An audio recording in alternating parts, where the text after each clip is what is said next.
I'm going to put his audio on now because it's a minute to go.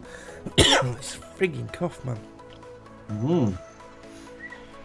Oh. Wow, the shotter's in there already. Mm-hmm. Oh my god! Oh my... Glom, GL, oh glom!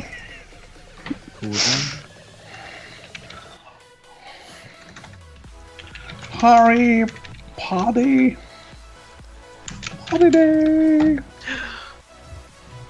What's that thing what dude does? Oh my god. What? Oh my glob! Look at those Oh my luscious God. lips. Oh my glob!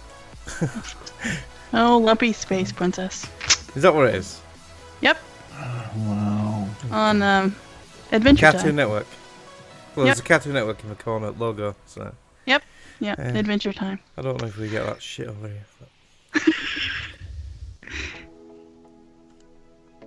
Right, Robin, we're doing you because it is bang on 10 o'clock. Do it! Enjoy the show, everybody! Woo! Break a leg and an arm and a finger and a toe. Here we go. Nom. Your fingers where? What?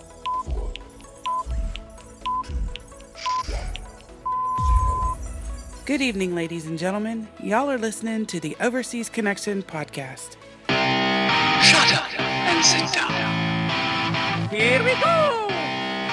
Would you kindly? I think we're just getting started. Medic! I'm a witcher. I think this is more than you can handle. He sits on his ass all day. Let's do this. It's St. Patrick's Day. What could possibly go wrong? It's the 17th of March in 2018. This is episode 466 of the Overseas Connection podcast. My name is, to be sure, Robin Tate. Yeah, thank you very much, Mark. And I am in Northern Ireland, and it's been a fantastic day for Ireland. Not only has St. Patrick banished the snakes from this country, but we are also bringing back the Six Nations and the Grand Slam, and all you English buddies out there that came second. No, they came fifth. You know what? Fifth, Robin. It's first or last, man. First or last. Yeah. So congratulations to Ireland on St. Patrick's Day on the rugby today. Fantastic job. Anyway, look, thank you. Oh, God. Yeah, what could go wrong? It's St. Patrick's Day, and an Irishman is hosting a podcast with a drink of whiskey in his hand. What could possibly go wrong? Don't talk bollocks. Oh, did I say one of the words? No, I just felt like saying it. Okay, so we're live right now. We broadcast weekly at 11 o'clock in the UK. Usually, this week it's 10 because of farmers. Yep, and because of things. And it's usually 3 o'clock in the West Coast and 6 p.m. in the East Coast. And we do that on twitch.tv/OC podcast, and on Mixer and on YouTube and everywhere else. And yeah. We're here. We talk about games. We're an older group of people. I think last week we were in our mid-20s. This week we are in our late teens. So if you're down with the dudes, word, yo. This week there are some birthdays. We have DeMarcus Parks. His birthday is on the 19th, and Patricio David is on the 20th. So happy birthday to you. Now, tonight. Hang on. Yes. You can't just say that and then just leave them without their little happy birthday song, because one of them's in the chat. Yeah, they're assholes anyway. I don't care. DMP's in the chat. Well, I'm going to play him this. Happy birthday, guys.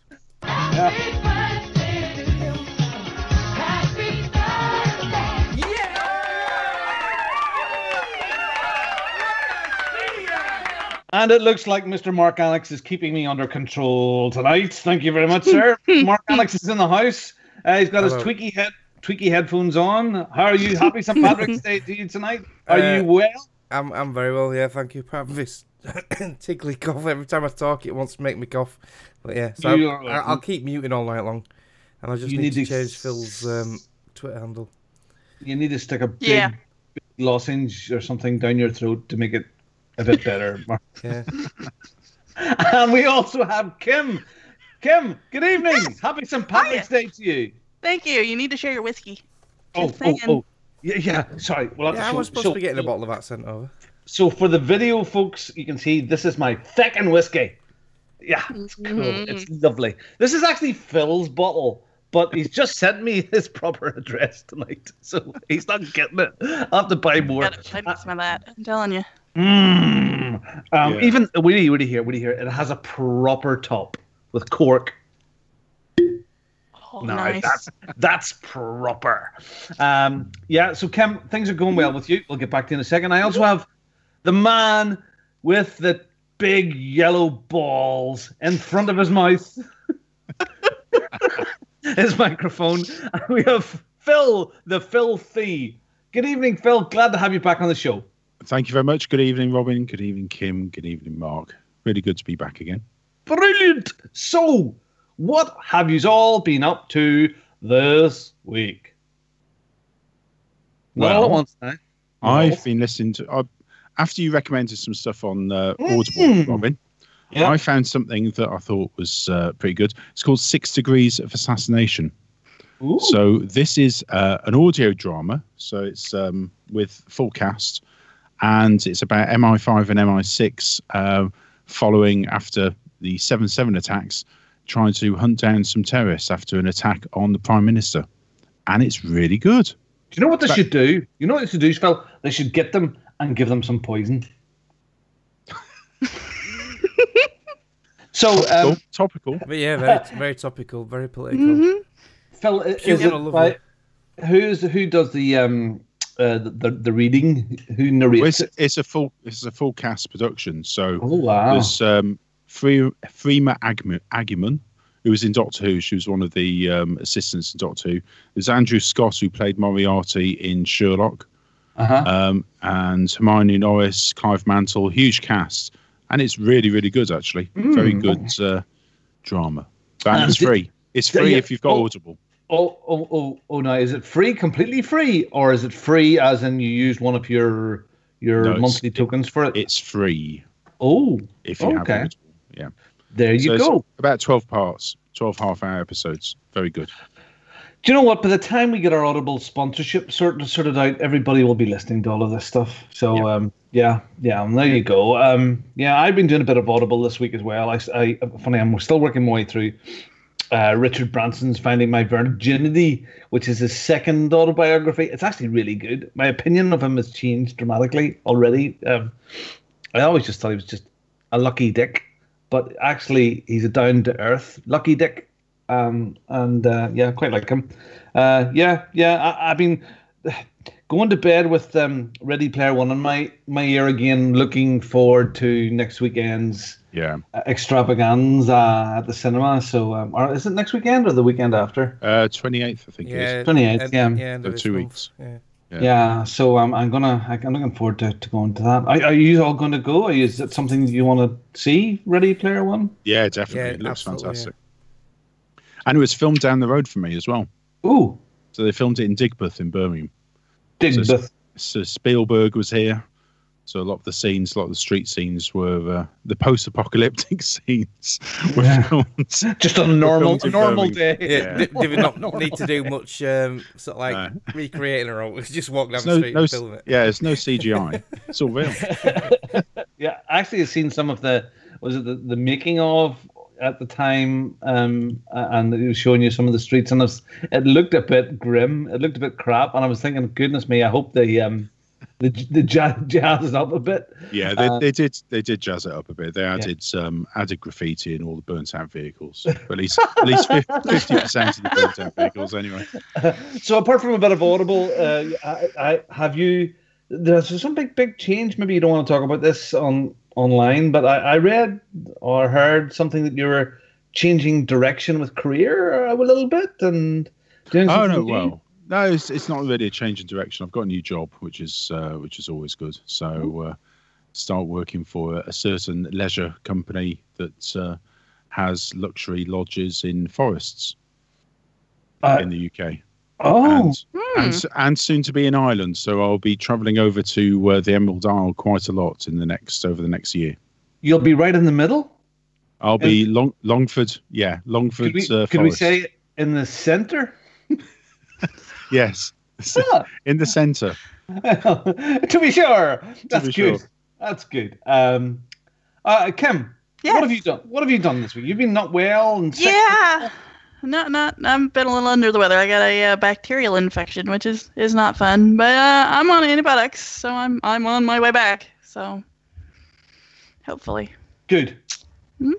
Good. And I hate to ask because it's trying to snow outside today. It's been really Baltic. Snow. It's trying to white here. We've got a good inch here. Yeah. Is there? Yeah. Yeah. Roads are You've got an everything. Yeah. I'm going to be snowed into my studio by the time we finish.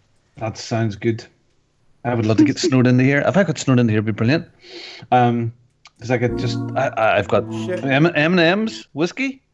You have all you need right there. And there, just over my shoulders, a fridge full of beer. So I'm happy as Larry. Dear. Now, Mark, what about you?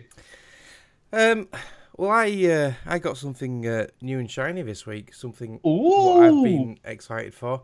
Well, I announced like the week before that I got the X, or the week before that.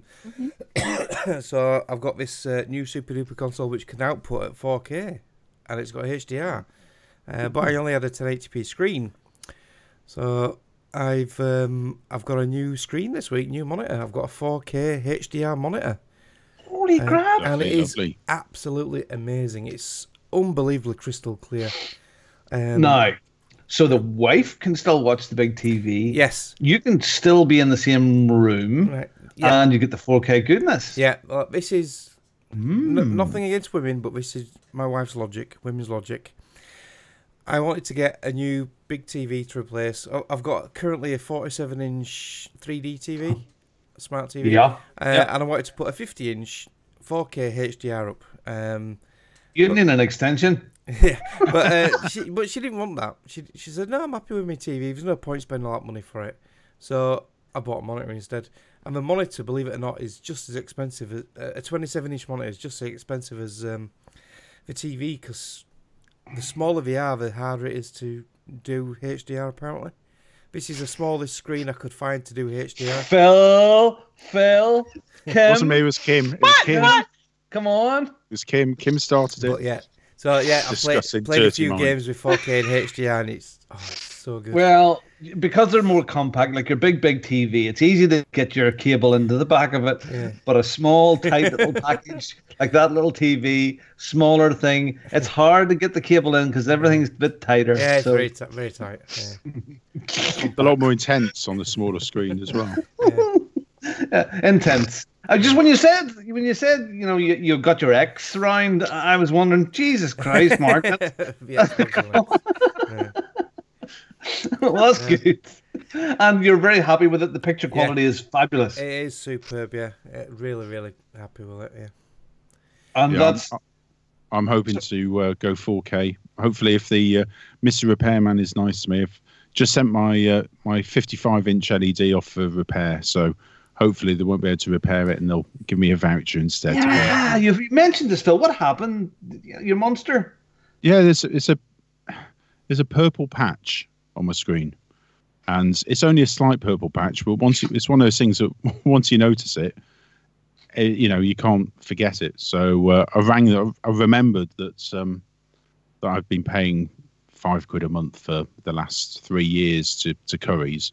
Oh, insurance. And rang them and said, "Oh yeah, so they're coming to collect it on Monday, and they will return it next Saturday.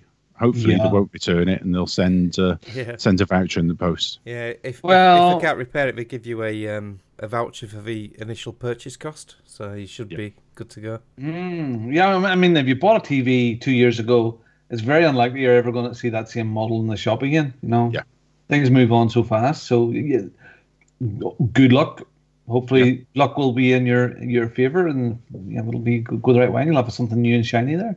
And 55 inches big. Yeah, although unlike Jenny, Lisa said, well, when we move, you could go for something bigger. Yeah. So I may be looking at upgrading a bit. Now, I have this problem because I have the biggest one of all. Yeah, you're overcompensating. I am. And the bigger you go, the lower the quality.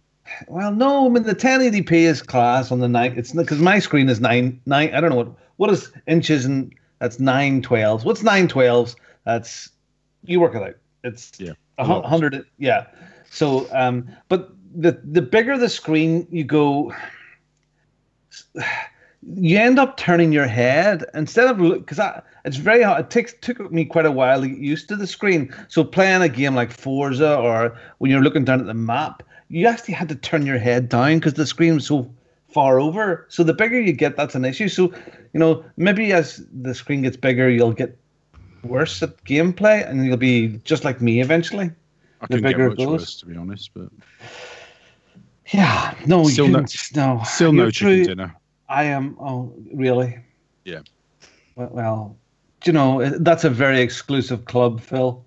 Very, very exclusive club in this community, and there's very, very few people that can boast about being in the non-chicken dinner club. I can think of one other asshole. Sorry, person, Mr. Chin. One other asshole. He's actually.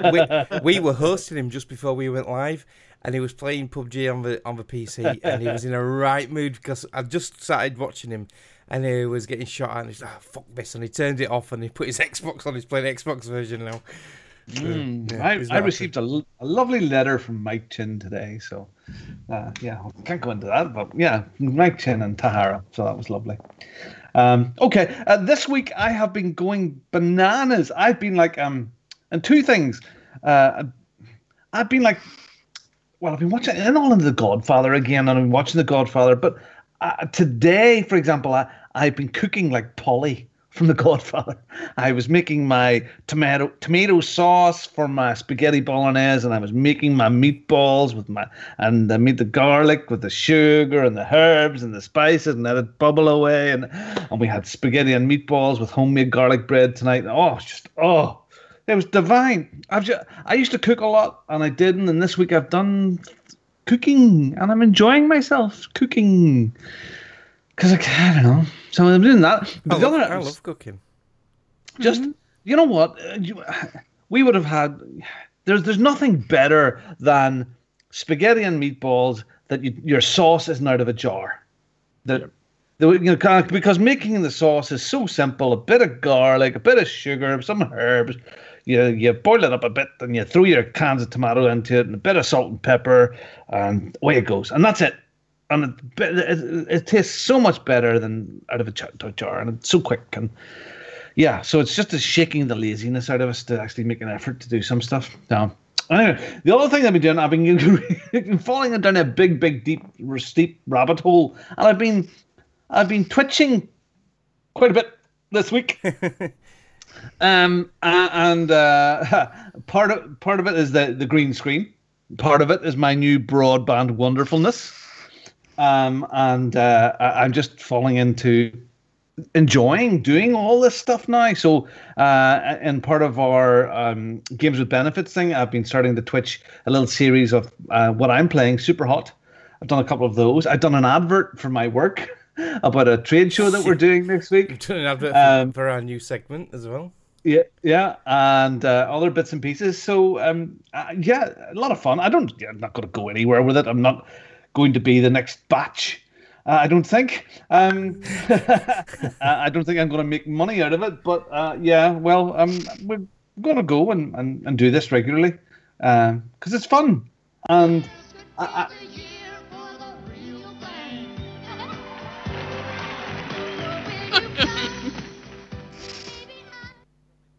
Robin entitled this segment "Islands in the Stream," so I was just playing that bit of a song for him. Yeah, I didn't know where the chorus was though. So okay, so that's Dolly Parton, and we were before the show. And before the show started, we were talking about Sam not Fox. Linda Lusardi, Sam Fox. Yeah, so there's a theme going on here, Mark. Yeah, look, I mean, so I mean, the green screen thing that I got was a pop up. I think it was 40 quid. It's a big, massive beast behind me. It's really tall. What are big things tonight? Yeah, and I have some lighting cans. So I've got a lighting can here and a lighting can here now, which comes straight on the green screen, and it makes the green screen perfect. It's a really good quality thing, and I do have a little face light coming for the front, so I can light this piece, and it'll arrive next week sometime. So that should be very professional, Robin. It's very clean. It's very, very good green screen. I was very impressed. Yeah, so I want to push the boundaries of that and see what we can do. I mean, I think the first thing that I did, the very, very first thing that I did was I put the timber behind me from Kim's old house. So, and she was jealous of my timber. She said, it looked better than mine. She liked your wood. It's like wood. The pop-up ones, I prefer the pop-up ones because with the cloth ones you can get creases and then sometimes you can see the shadows of it. Kim, what's wrong with creases?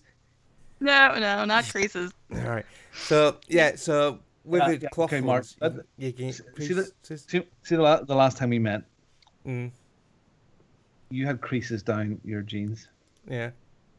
Yeah, down the middle of your jeans. Did I? Yeah, I can't remember. Yeah. So that bit you don't do. Right. So that's the wrong crease. Right. The wrong crease. Okay. Anyway, the green screen is fun, and as I say, I want to push the boundaries of it and see where all it goes. I can turn it around and make it bigger and wider, and I'm gonna have some fun with it all.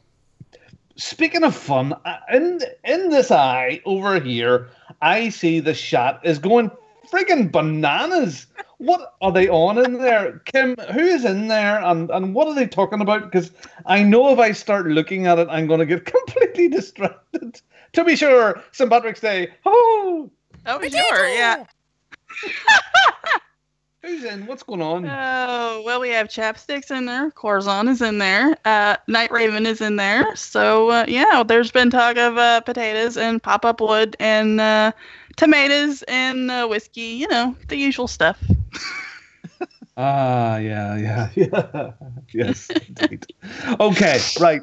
So, Mark, congratulations on your TV. Kim, good stuff for getting better. And Phil, I hope that all works out with you for your big TV. So, and me, I hope I don't poison my family with my cooking. Okay, so let's wrap that up and start to talk about some games. Ooh. Crap, hang on. Today I feel like playing computer games. Today I feel like playing computer games. It was on a different tab. Yeah.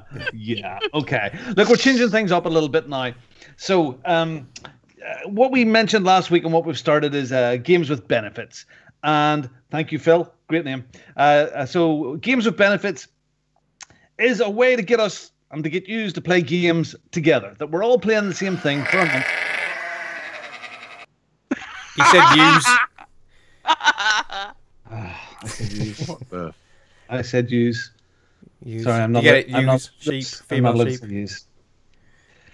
So, games with benefits is a thing for us, so we can all play the same game over a month together. I can't think of every word that I say. God damn it! So, the best place to start is on your Xbox Live Gold and PlayStation PSN. So, you're given free games every month. And at roughly on the 16th of each month, when all the new games for that month are out, we're gonna work between ourselves and work out a game that we want to play. So somebody on the Xbox and PlayStation or both.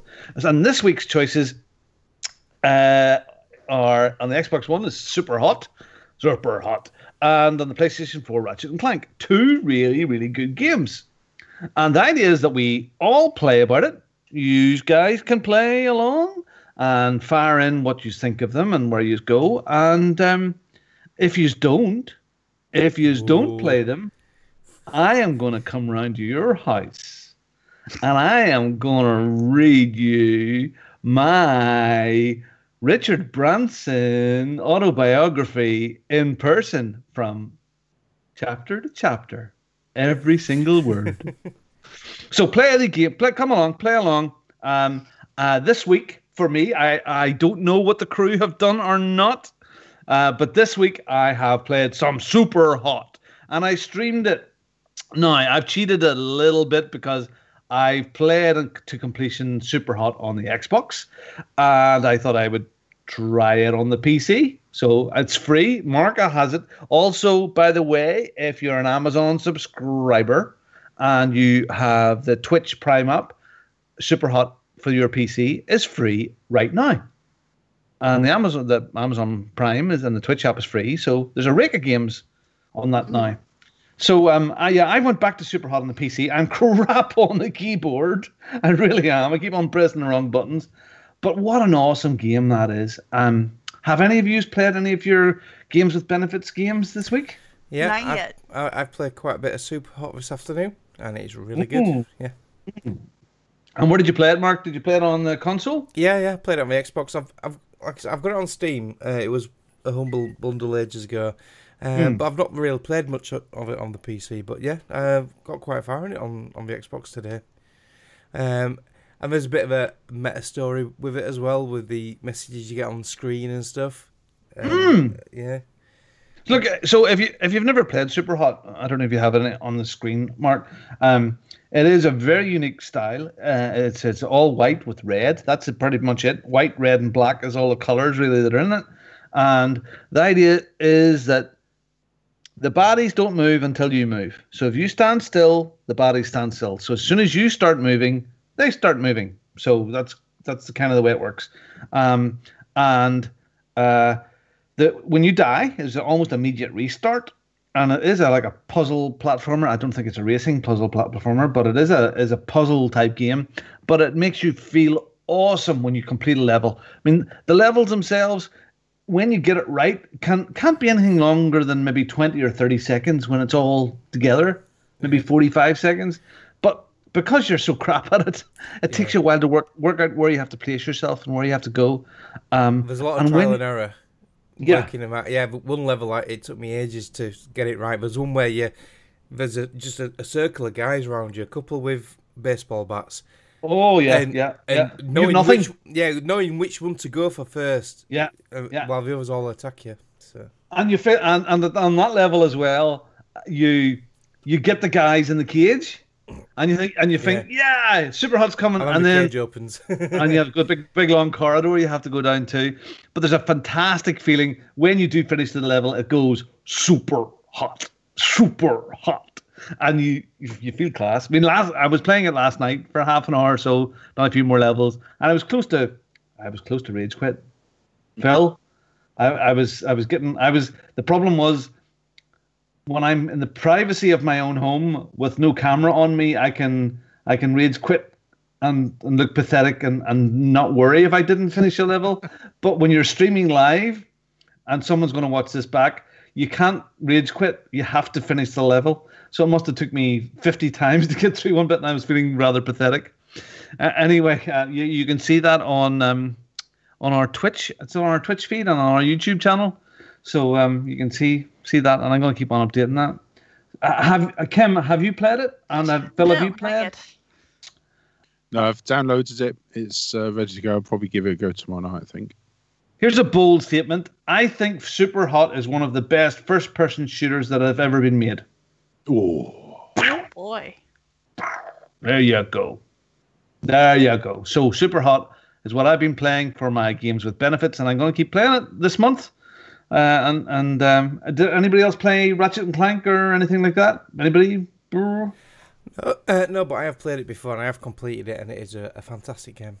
Absolutely gorgeous to look at. The gameplay is sublime. The weapons in it are so good, and some of them are hilarious. So yeah, it's well worth a play if you've got PlayStation. Cool. So if you're, sorry, Phil. No, I was just going to say I'm still a single console sort of guy. So I don't have a PS4.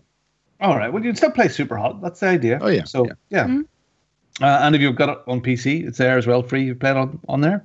So look, that's Games with Benefits. Come along, join along. Let us know how you're getting on with these things.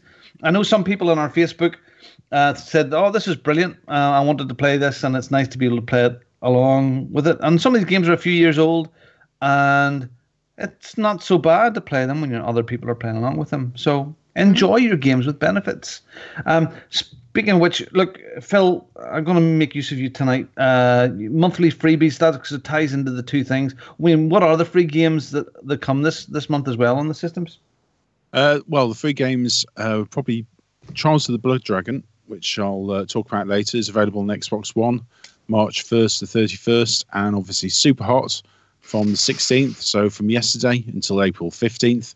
And on Xbox 360, you've got Brave, which is probably gone now, but I've downloaded it. I don't know what it's like. And what's just come out is Quantum Conundrum on the 360, and that's available until the 31st of March. And then on PlayStation Plus for March, you've got PS4, you've got Bloodborne and Ratchet & Clank. PS3, you've got Legend of K and The Mighty Number 9, which is cross-buy with the PS4. And the PS Vita, you've got Claire, the Extended Cut, which is cross-buy with PS4, and Bombing Busters, which also is cross-buy with PS4. Okay. Good range of games this month, all the way through. So enjoy your free, or almost free stuff, because you do play a subscription to it.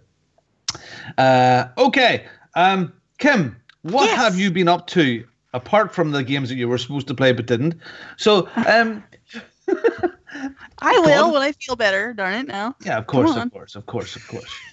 But, I mean, like, you didn't, like, ease your way back in. If you were feeling ill with Peggle or Gems of War, you eased your way in with Battlefield 1. Yeah, go figure. It was Sunday. I was dinking around. I had some time, and I thought, well, I'll play something. And, well, I've been playing Never Alone, but Tony's kind of invested in the story, so I didn't want to get any further in the story without him being here. I mean, this kid invested enough that he got his mom to buy the mobile game on her phone so he could play it, and he is now caught up to where I stopped. So, you know.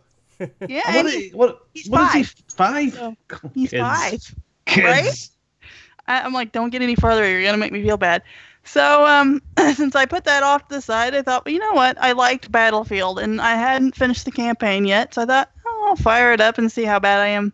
And, I played a few hours on that. I've got to the village. I don't know who's all played it, but I've got to the part where you need spark plugs and stuff for your tank. Oh, yeah. And there's Germans everywhere. Yeah, I like that mission. Yeah. I did that like 3 times, and every time I turned around, I got spotted. And then a flamethrower with a guy with a flamethrower like barbecued my ass. So I'm like, okay, it's time to quit. So, but no, I got back into it, and I really like Battlefield 1. I'm kind of surprised, there's not the scopes and all the fancy stuff that's been in all the other Battlefields, but it's surprising to me that even without all that stuff, I think I shoot better with just the iron sights and the old time weapons.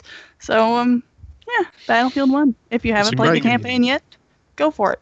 So it's a great game. I was really surprised actually. The campaign's very, very good. Mm-hmm. And the multiplayer is really good fun as well. Very hectic. Mm-hmm. Yep. Did you buy this, Kim, or is this through EA Access? Yeah, I bought it when it first came out, and I didn't really think about EA Access until afterwards. But yeah, I bought it when it came out because I of all the first-person shooters, Battlefield is probably my favorite. So. Yeah, I've played a lot of Battlefield 3 and 4, and got a few games with yourself and that, Yeah, Battlefield games are always good. And I don't know if it's in the news, I don't know if I'm going to... Yeah. Right, I won't say anything then. No, please, it's a perfect time to talk about it. Well, there's rumours about a new Battlefield game. And I mean, that's... back to World War II. Yeah, so it's called... the naming system is just... crazy. Battlefield 5 in it or something. Yeah, something like that. Well, again, that brings up the whole thing about the release dates of Modern Warfare, where it's always been set almost in stone that first week, isn't it, 1st or 2nd week of November? Yeah. And now they are moving out of the way of the juggernaut that is Red Dead Redemption, the best game in the world ever seen. Yeah, so they're actually moving the launch of Modern Warfare, this year's variant of it, into October, which has never been really a thing. So they're getting well out of the road. So that kind of goes to Battlefield 1. Is that a good thing for them or a bad thing? Because they would have came out a couple of weeks after anyway. So historically, Battlefield's always come out about a few weeks before COD, hasn't before? it? Mm-hmm. Well, maybe they're going to go head to head this time.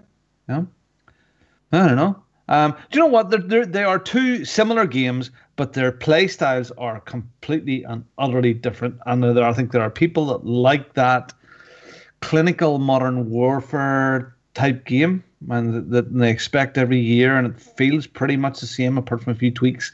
But for me, there was always something very visceral, and maybe it's the sound. The Battlefield sound quality always seemed to be the best. Mm-hmm. Yep. And it felt dirty. It felt you're really in there. Mm-hmm. So I love some of the Modern Warfare stuff, but Battlefield, yeah, I would think I would put Battlefield ahead of Modern Warfare in some of the instances. Anyway, what do you do? Yeah, look, I've got that to play this year. I've started it a wee bit, but I've got sort of sidetracked. I've got a lot of really good stuff from last year or the last couple of years because of Log.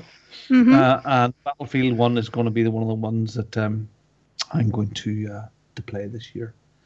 So I'm working my way through some stuff. That's good. So you're enjoying it. That's good. Mm-hmm. And you're working your way through the individual chapters. Are you doing them in the order that they're in line, or are you picking your favorites, or just going with the I'm flow? playing it pretty much straight in line. So, yeah. Okay. Well, speaking of, we're going to do a bit of a swappies about. Phil, we'll take one of yours now. We'll take a Battlefront 2, because there's a bit of talk about it as well. There is, yeah. Star Wars Battlefront 2. I think I've jumped onto this because I was trying to get I was looking for a few easy achievements, and it came up saying, oh yeah, Battlefront 1, you're only a couple of kills away from a couple of achievements. So I jumped on, and there were no servers available, which I don't know if that was EA shutting them down or just an issue, but that was a bit concerning because I know quite a lot of people haven't jumped over to the second one yet. So I thought, well, I'm in the mood for some Star Wars, and jumped onto Battlefront 2. And I keep forgetting how good a game this is. It's a really good multiplayer game, good single player as well, really good single player campaign. And it's good fun.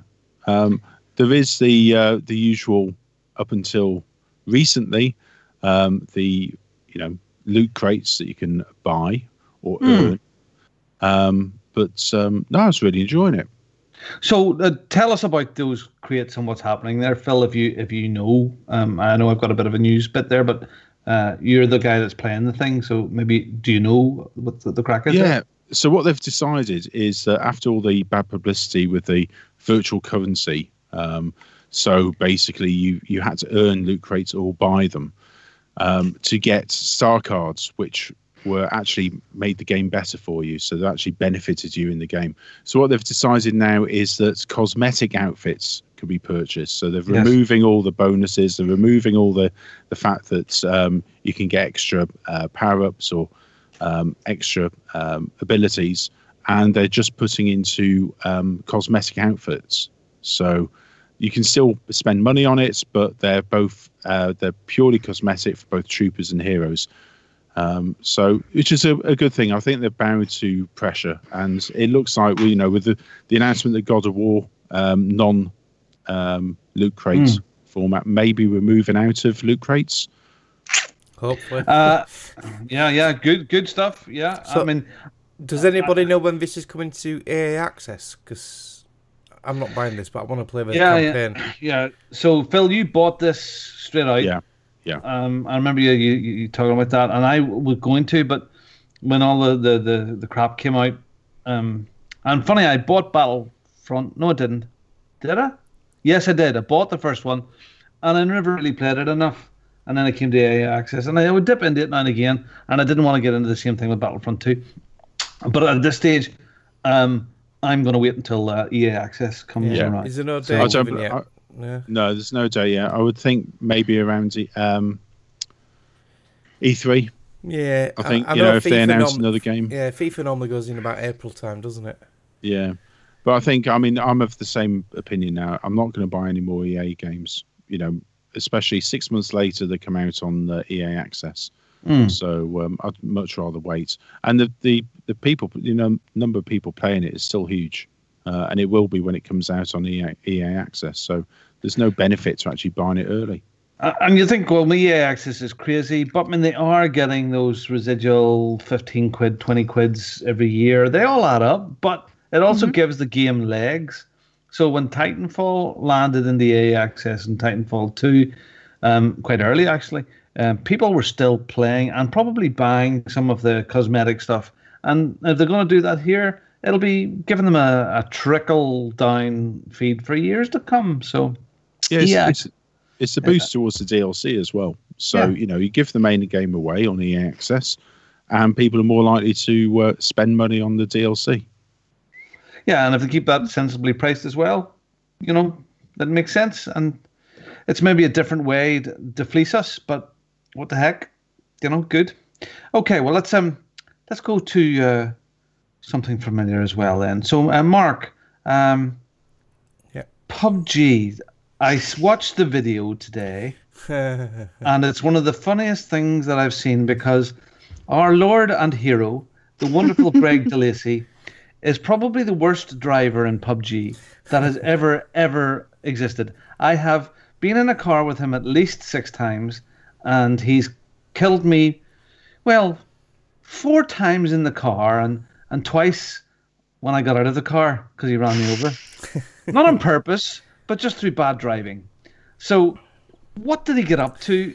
So, I know we say that every week we play PUBG because we do play every week.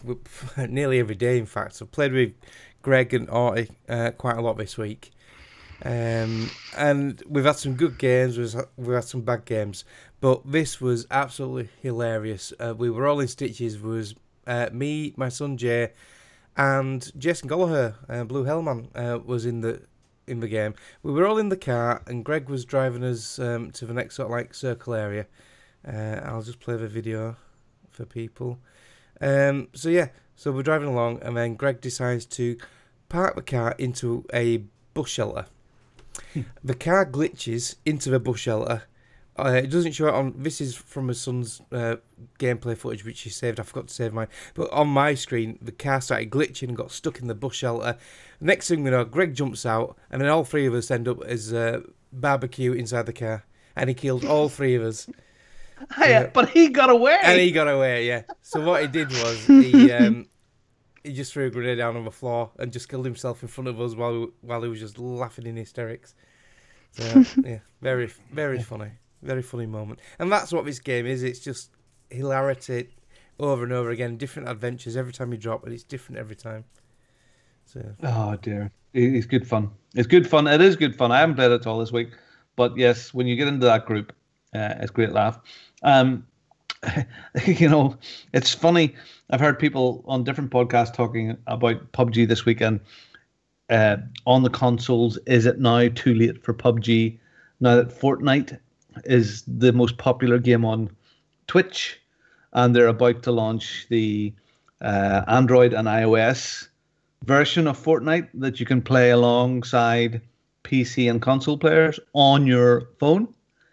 And has PUBG had its day? So I don't know, man. Maybe a Fortnite has passed me by. It's not my bag. Yeah, I'm not keen on. I don't like the building side of it and the cartooniness of it.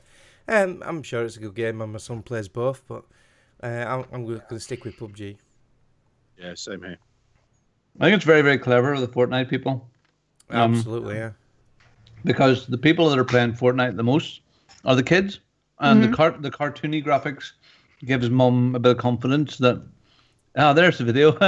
Well, they're on to a winner straight away because it's free. Yeah. It's free. Yeah. And my kids they're already going, oh, Robin, Dad, and Mom, can we buy some of these outfits? Can we buy some of this money to buy the outfits? I'm going, no. Waste of money. Oh, yeah, but I'm sure lots of parents aren't doing that. Show you some PUBG.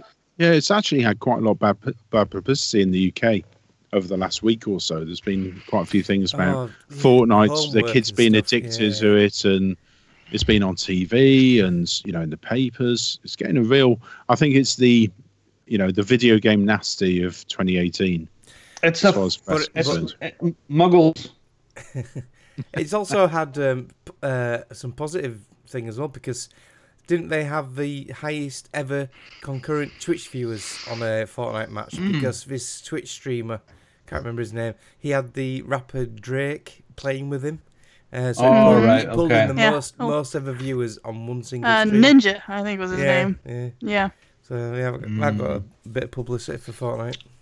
Yeah, but you're right, Phil. I mean, that news story, that was about some mother who said her kid kept on playing the game and kept on disappearing, and he used to do other things, and now all he does is this. Mother, tell him no. Well, it's simple, isn't it? Your time is up. You've had your 2 hours today. Yeah. That's generous. We're done. She needs to enable parental controls.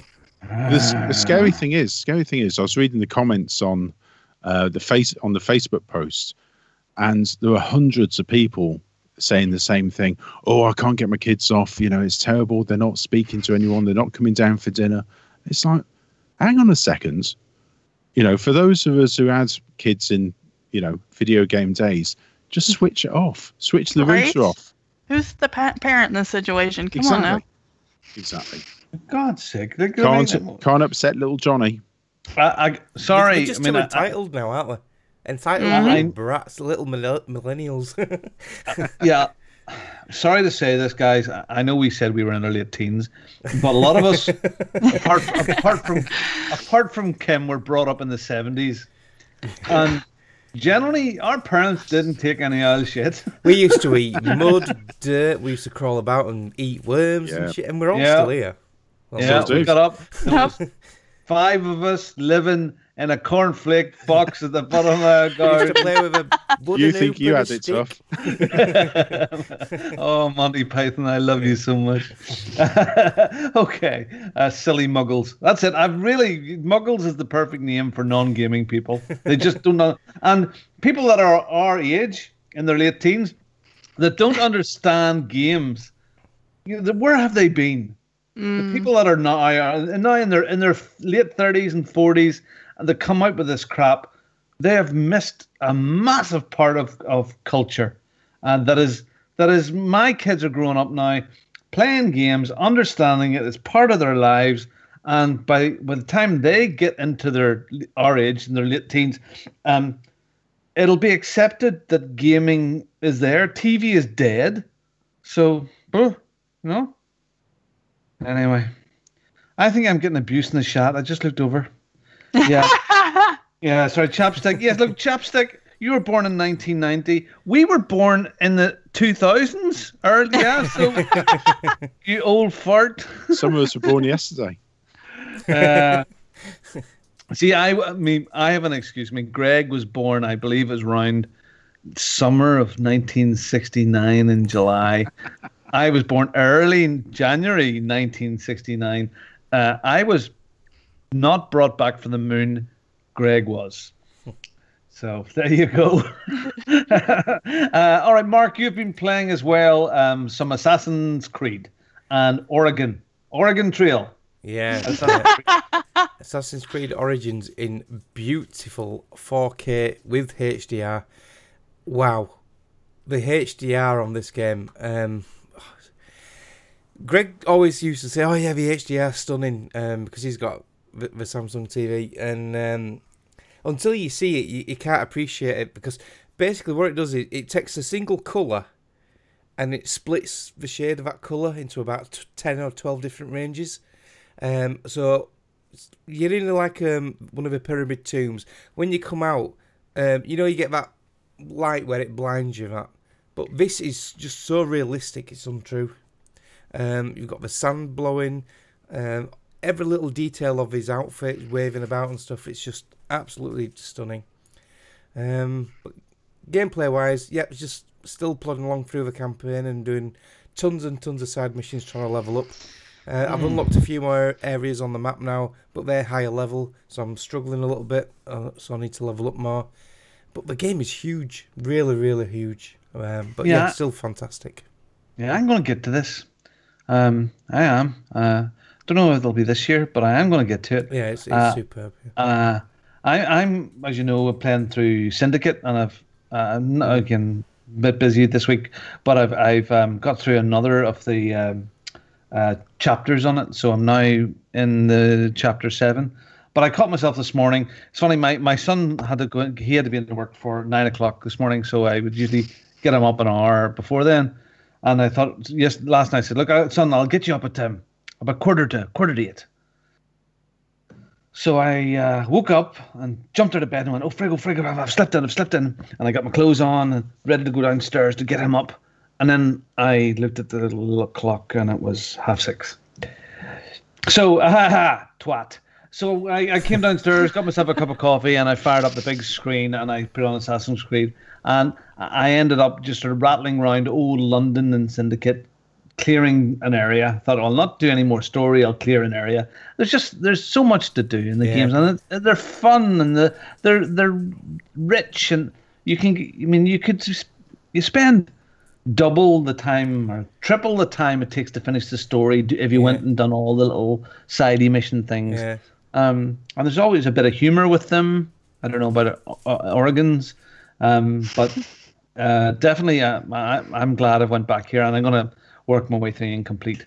I do fancy, what is it? Not Revelations. What's the other one? The one that came out only on the PS3 and 360. Yeah. Rogue, yeah. Because we have it there now as well, and I fancy giving it a go. Yeah, I do. Yeah.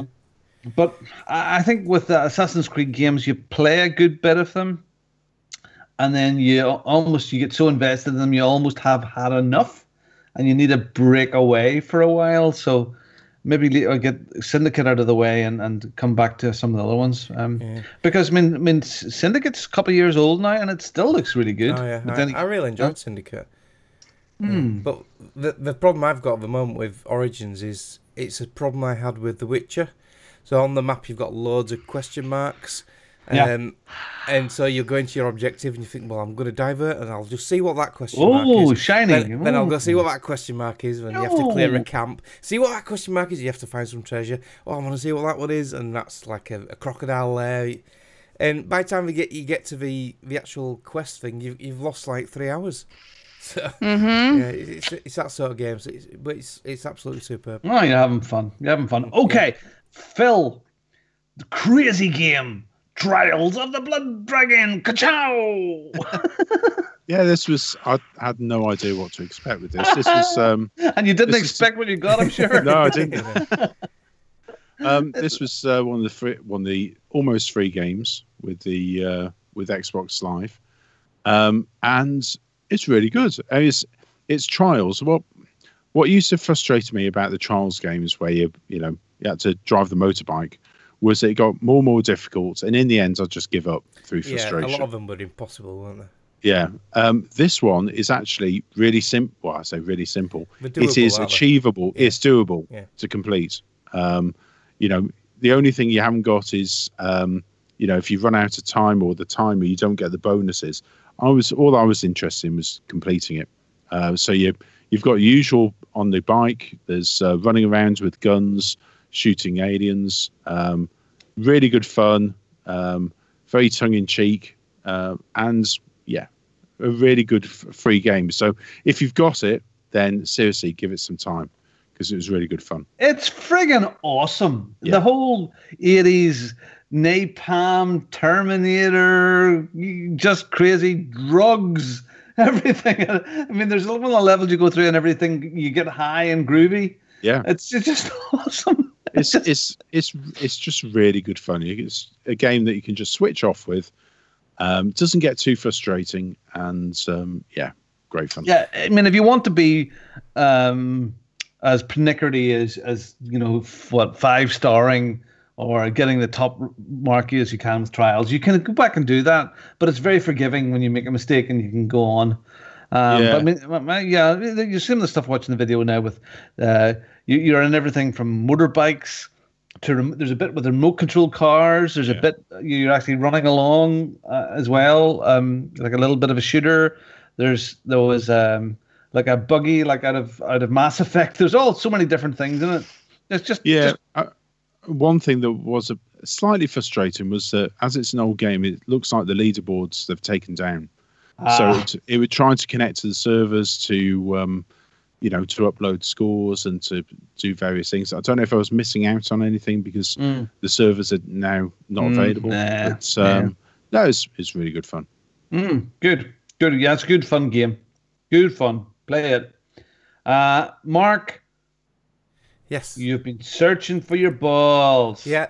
I can confirm I can still carry on podcasting because I've put the audio on. I found the last hidden orb this week. Yeah. So last week I got all the agility orbs, and this week I've got all the hidden orbs. So I've got all of them now. That's a nice 100 G's game score, and it's only taken 11 years. This is Crackdown. Crackdown, yeah. Sorry, yeah. Crackdown on backward compatible. So does this look much better on your 4K? No, it looks the same, but it runs smoother. There's no slowdown. Whereas on the old 360 back in the day, when you had a lot of enemies and action going off on screen, it used to slow down a little bit. But it's just such a fun game, and it still holds up 11 years later. So it still looks great. Yeah, it still has that lovely style. Fun, yeah. It's got me stoked for Crackdown 3 now. So can't wait for that. What do you think they're going to do with it? Is it going to be more? I mean, because Crackdown 2 was sort of more of the same, but it was crappy. Yeah, they tried introducing there was in the middle of it, sort of like the zombie. Every game had zombies in it, so they introduced like them yellow zombie things. And I played quite a bit of Crackdown 2, and I've completed it, but I didn't enjoy it as much as the first one. It was just too much samey. Yeah, but I mean the magic of Crackdown was that style of the graphical look of it and the comedy of it, the narrator calling you names and stuff, and so why do you think they got it wrong then in Crackdown 2 if it was more of the same, and how are they gonna twist it up for Crackdown 3? Well, they didn't even use a new map, did they? They used the same map. It was the same map and everything for the second game. If it did a new map, it might not got as much criticism, but living like, but it was a different developer, wasn't it? It wasn't the original team. It wasn't Real Time Worlds. It was another team. That was sad watching that all happen, and they all got canned then too. Yeah. Okay, good. Congratulations on getting all your orbs. Thank you very much. I got a lot of good feedback on Twitter from people, so yeah, people must appreciate the orb collecting. So, and Phil, you've been on the iOS's on your phone. I have. And you've done a few things with. Are you planning a house, homescapes and gardenscapes? No. Is this like, are you Brazilian? I'm doing a Kim. I'm doing a Kim. You're doing a Brazilian with Kim? No, what? These are match 3 games or match 4 games. Oh, really? Okay. Homescapes and gardenscapes. I've seen. You know what? I just needed a game that I could just switch off with and just have a laugh. And this is Homescapes and Gardenscapes, where Homescapes, you're a butler that you come home to your parents, and the parents' house is in disrepair, so you have to repair the house and get it all nice. So it's lots of 3 in a row and 4 in a row and moving shapes around. And Gardenscapes is the same character, but you're doing a garden instead. It is complete waste of time and a time sink, and I have spent hours playing this. I've been sitting on the sofa playing it whilst the TV's on. It's just stupid. I was going to say, did you have diarrhea or something and you had to wheel out? But you've been physically wanting to play this while you could be doing other stuff? Yeah, it is a very good toilet game, in all fairness. You know, it's just a time sink, and I have to stop playing it. But now Kim and Nicole have said there's Township that I need to play. Uh-oh. Yeah. Well, my biggest addiction ever that I had to struggle to get away from was Clash of Clans. Yeah. I must have played that for 4 years or more, and I must have looked at that 6, 8, 10 times a day, every day. First thing in the morning, last thing at night, and loads of times in between. Yeah, I just went cold turkey. It just went that gone, and it was quite hard to do. It was quite hard to get away because some of these things, they really do get the hooks in you. So they do, yeah. And I'm a big thing of, I try not to spend money on these things. I don't think I will on these because I don't have that much time to play anyway. And to be honest, the 5 lives that you get last quite a long time anyway. So it's a bit of fun. Good. Okay. Well, that's what we've been playing. What have you guys been playing out there? There's one more. There's one more on Phil's list. What I want to know about.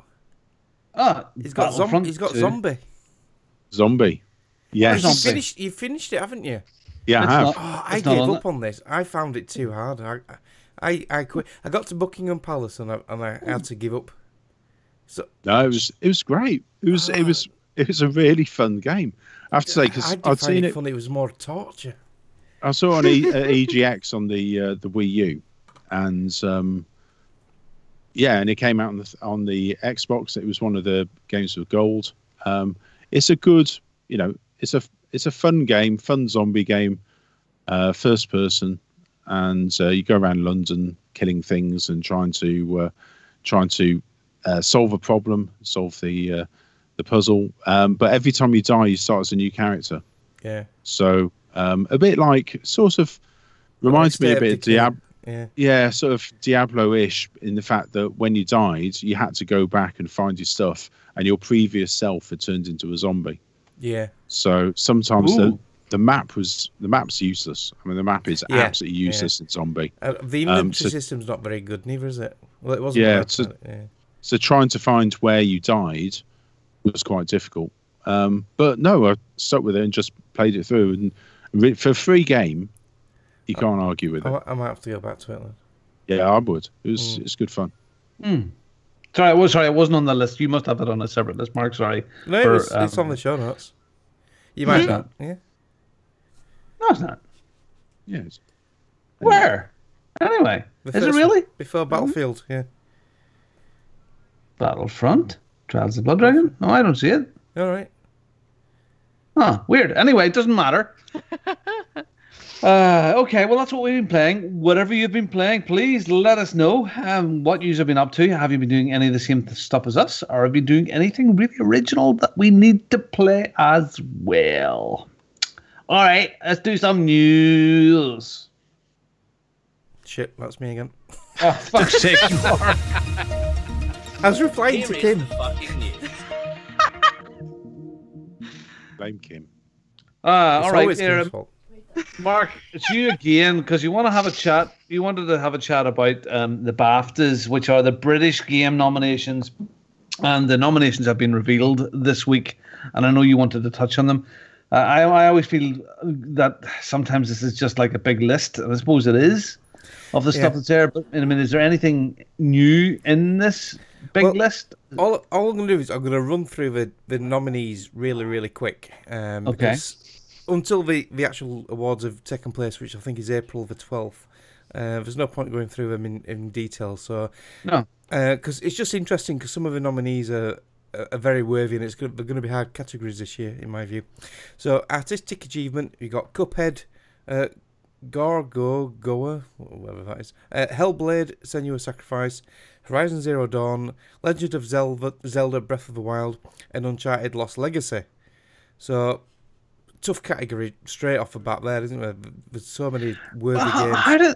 Okay, well, I suppose Zelda just about gets in there because the Switch came out a year ago now, isn't that right? Yeah. And Zelda Breath of the Wild came out last April or May, wasn't it? Yeah. Was it really? Yeah. It wasn't. Was it not a launch title? Was it not a launch title? No. Oh. Anyway, okay, all right. Well, so it's on the limit. Okay. Yeah. So for the category of audio achievement, they are Call of Duty World War II, Destiny 2, Hellblade: Senua's Sacrifice, Horizon Zero Dawn, Star Wars Battlefront 2, and Uncharted Lost Legacy. For the category of Best Game, the nominees are Assassin's Creed Origins, Hellblade: Senua's Sacrifice, Horizon Zero Dawn, Legend of Zelda: Breath of the Wild, Super Mario Odyssey, and What Remains of Edith Finch. I feel Edith Finch has got no fucking chance with that one. Best British Game, Hellblade: Senua's Sacrifice, Monument Valley 2, Reigns, Her Majesty, The Sexy Brutale, Sniper Elite 4, and Total Warhammer 2. You like the Warhammer games, don't you, Phil? Yeah, love them. The category of Best Debut Game, Cuphead, Gorogoa, Hollow Knight, Night in the Woods, Sexy Brutale, and Slime Rancher. The category for Best Evolving Game, you got Clash Royale, Final Fantasy 15, Fortnite, Overwatch, PlayerUnknown's Battleground, PUBG for life, Tom Clancy's Rainbow Six Siege, which I think will win it. It should win it because that has evolved so much. Family category, you've got Just Dance 2018, Lego Worlds, Mario and Rabbids Kingdom Battle, Monument Valley 2, Snipperclips, and Super Mario Odyssey. God, there's more categories than I thought. Games Beyond Entertainment, Bury Me, My Love, Hellblade, Last Day of June, Life is Strange Before the Storm, Night in the Woods, not including Kim, Sea Hero Quest. Best Game Design, we've got Assassin's Creed Origins, Horizon Zero Dawn, Legend of Zelda, Breath of the Wild, Nier Automata, Super Mario Odyssey, and What Remains of Edith Finch. Nearly there now. Best Game Innovation, Gorogoa, Hellblade again, Legend of Zelda, Breath of the Wild, Nier Automata, Snipperclips, and What Remains of Edith Finch. Best Mobile Game, Bury Me, My Love, Golf Clash, Gorogoa, Kami 2, Monument Valley 2, and Stranger Things The Game. Best Multiplayer, the nominees are Divinity Original Sin 2, Fortnite, Gang Beasts, PlayerUnknown's Battlegrounds, Splatoon 2, and Star Trek Bridge Crew. Best Music in the Game, Cuphead, Get Even, Hellblade, Horizon Zero Dawn, Legend of Zelda, and What Remains of Edith Finch. Robin's fallen asleep. People want to know this stuff, Robin. Narrative, Hellblade, Horizon Zero Dawn, Night in the Woods, Tacoma, What Remains of Edith Finch, and Wolfenstein 2, the new Colossus. 2 more categories left. Original Property, Cuphead, Gorogoa, Horizon Zero Dawn, Night in the Woods, PUBG, What Remains of Edith Finch, and the last one, Performer. Oh God, alright.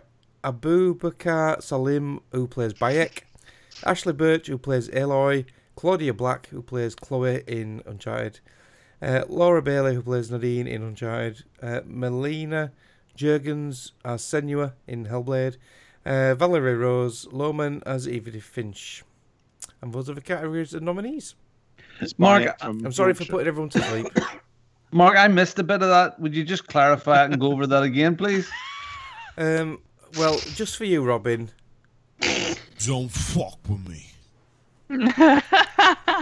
Oh, I'm frightened now. Okay, well, look.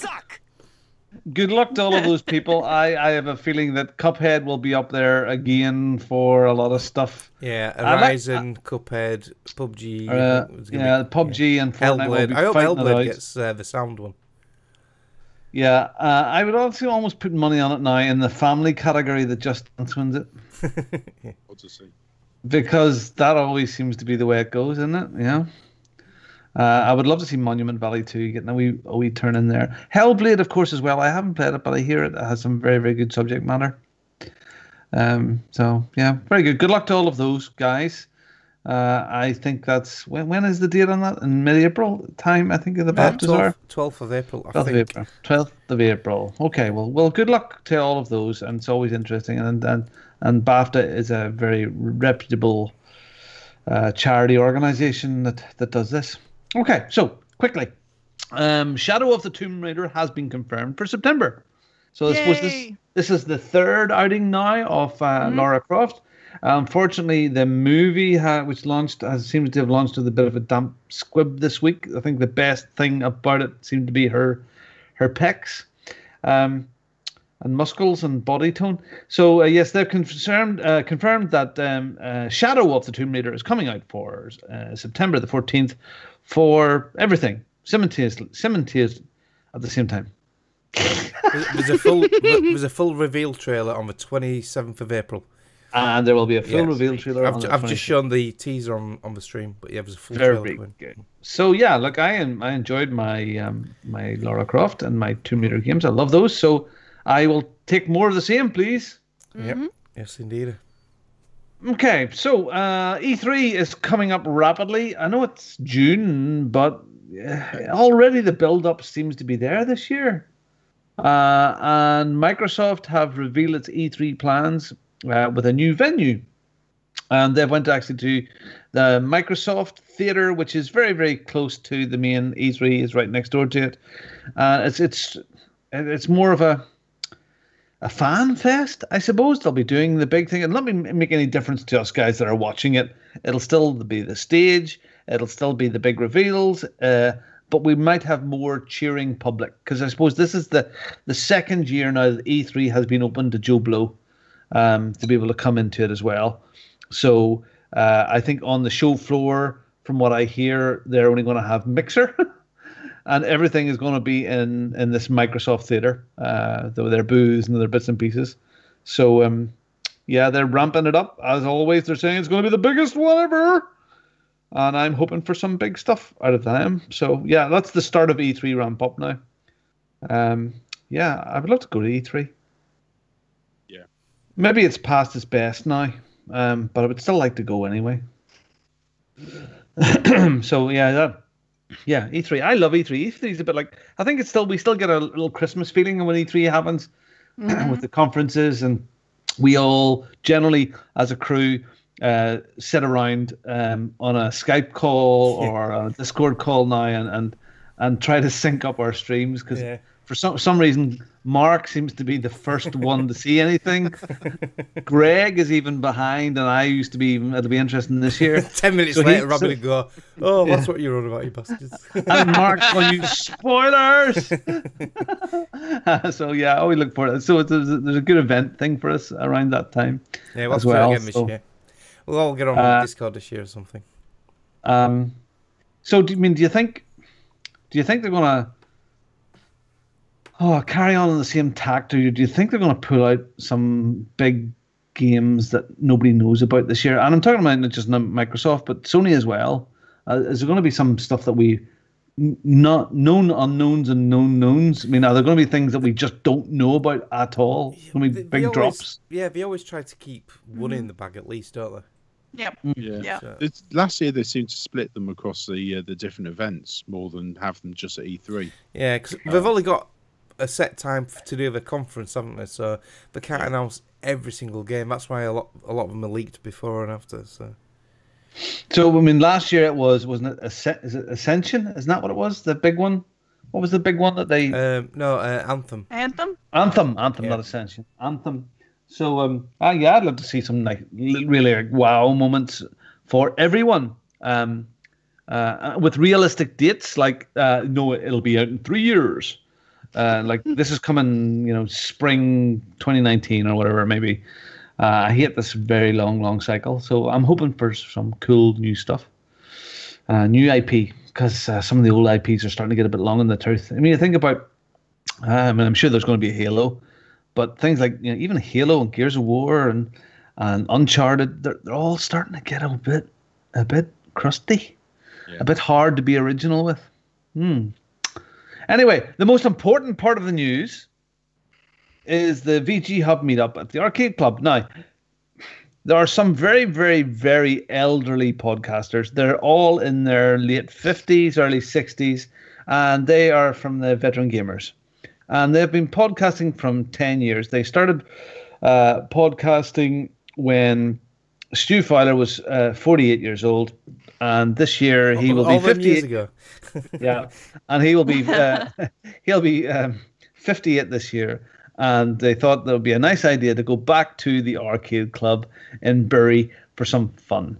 Now, the Arcade Club is one of the largest independent video game clubs with retro arcade, from everything from Donkey Kong to Space Invaders to pinball machines. And now they've introduced state-of-the-art stuff. I mean, they've got VR stuff there as well. And you pay a nominal amount to go in. I think it's 15 quid for a day or 5 quid for a child.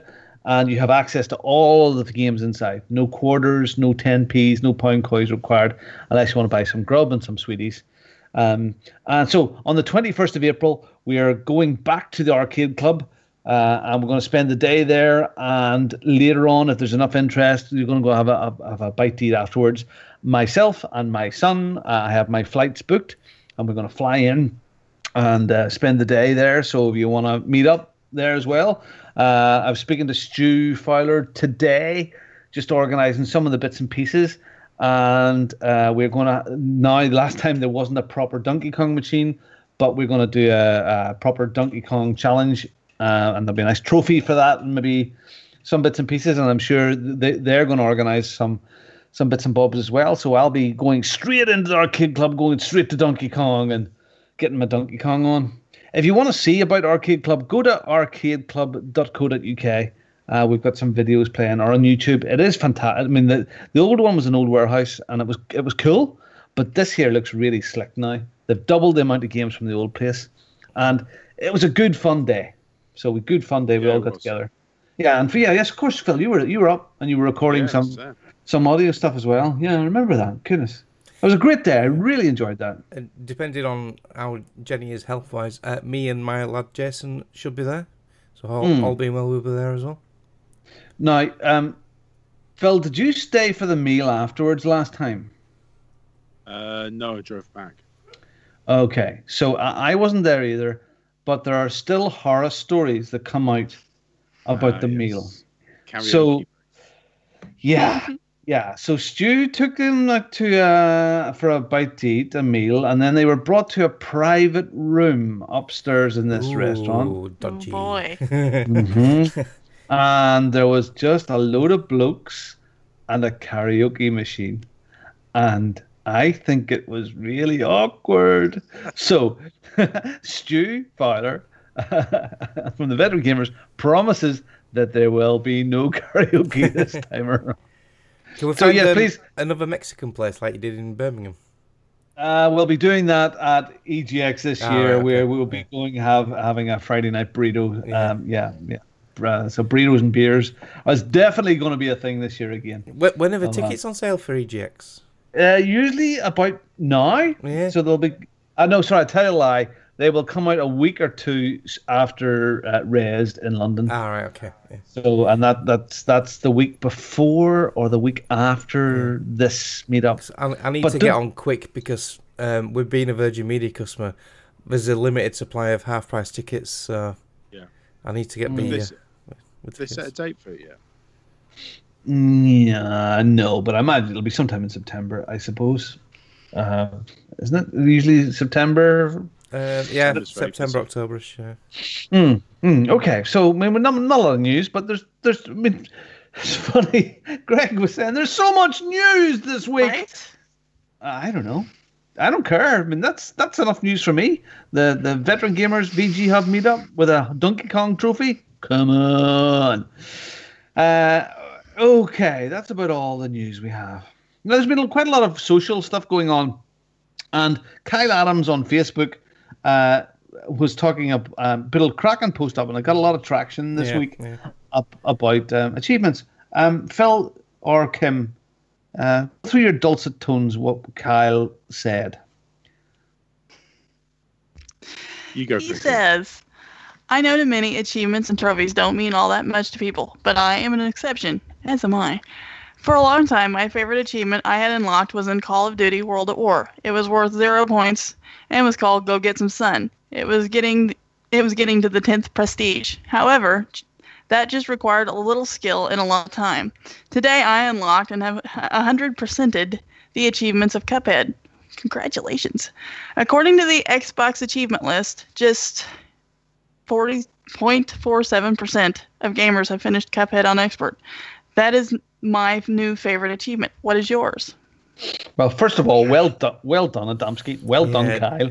Right, 100% on overachiever. Cuphead. Yeah. I haven't on even, expert, no less. Yeah, I've only just finished a run and gun. I've not even beat the frigging carrot yet. Yeah, I will never do that. So.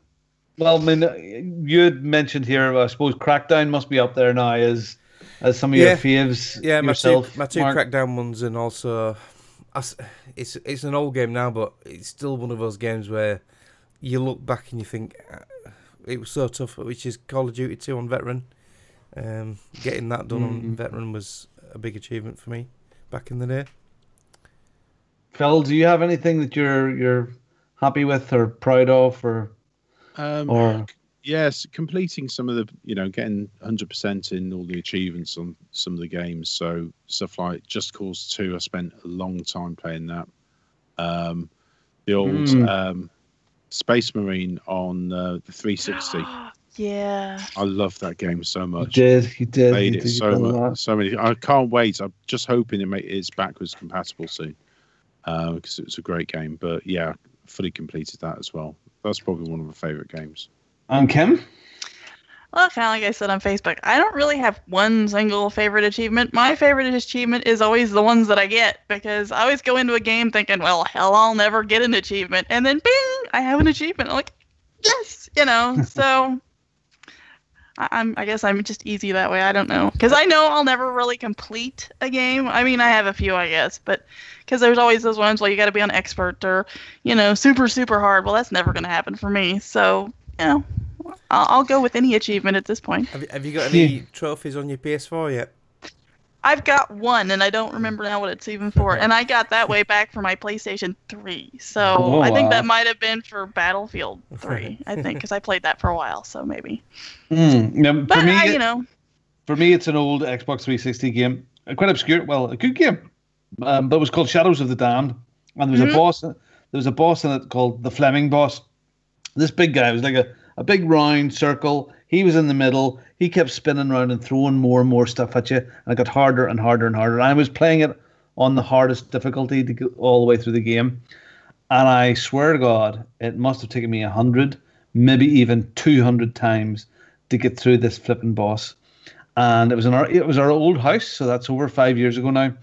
And I was so close, and the kids would sit and watch me with this thing, and I just got so wound up about it. I was just going absolutely bananas. And they ended up avoiding me.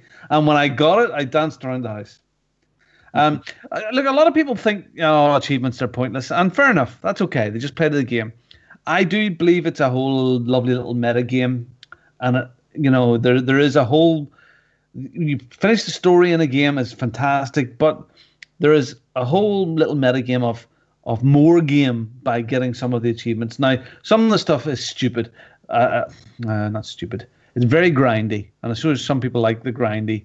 But when there's a bit of skill to getting an achievement, or something unique about it, or something you're manipulating the game in a way that you never ever thought that was part of the story, I think there's fun to be had in achievements.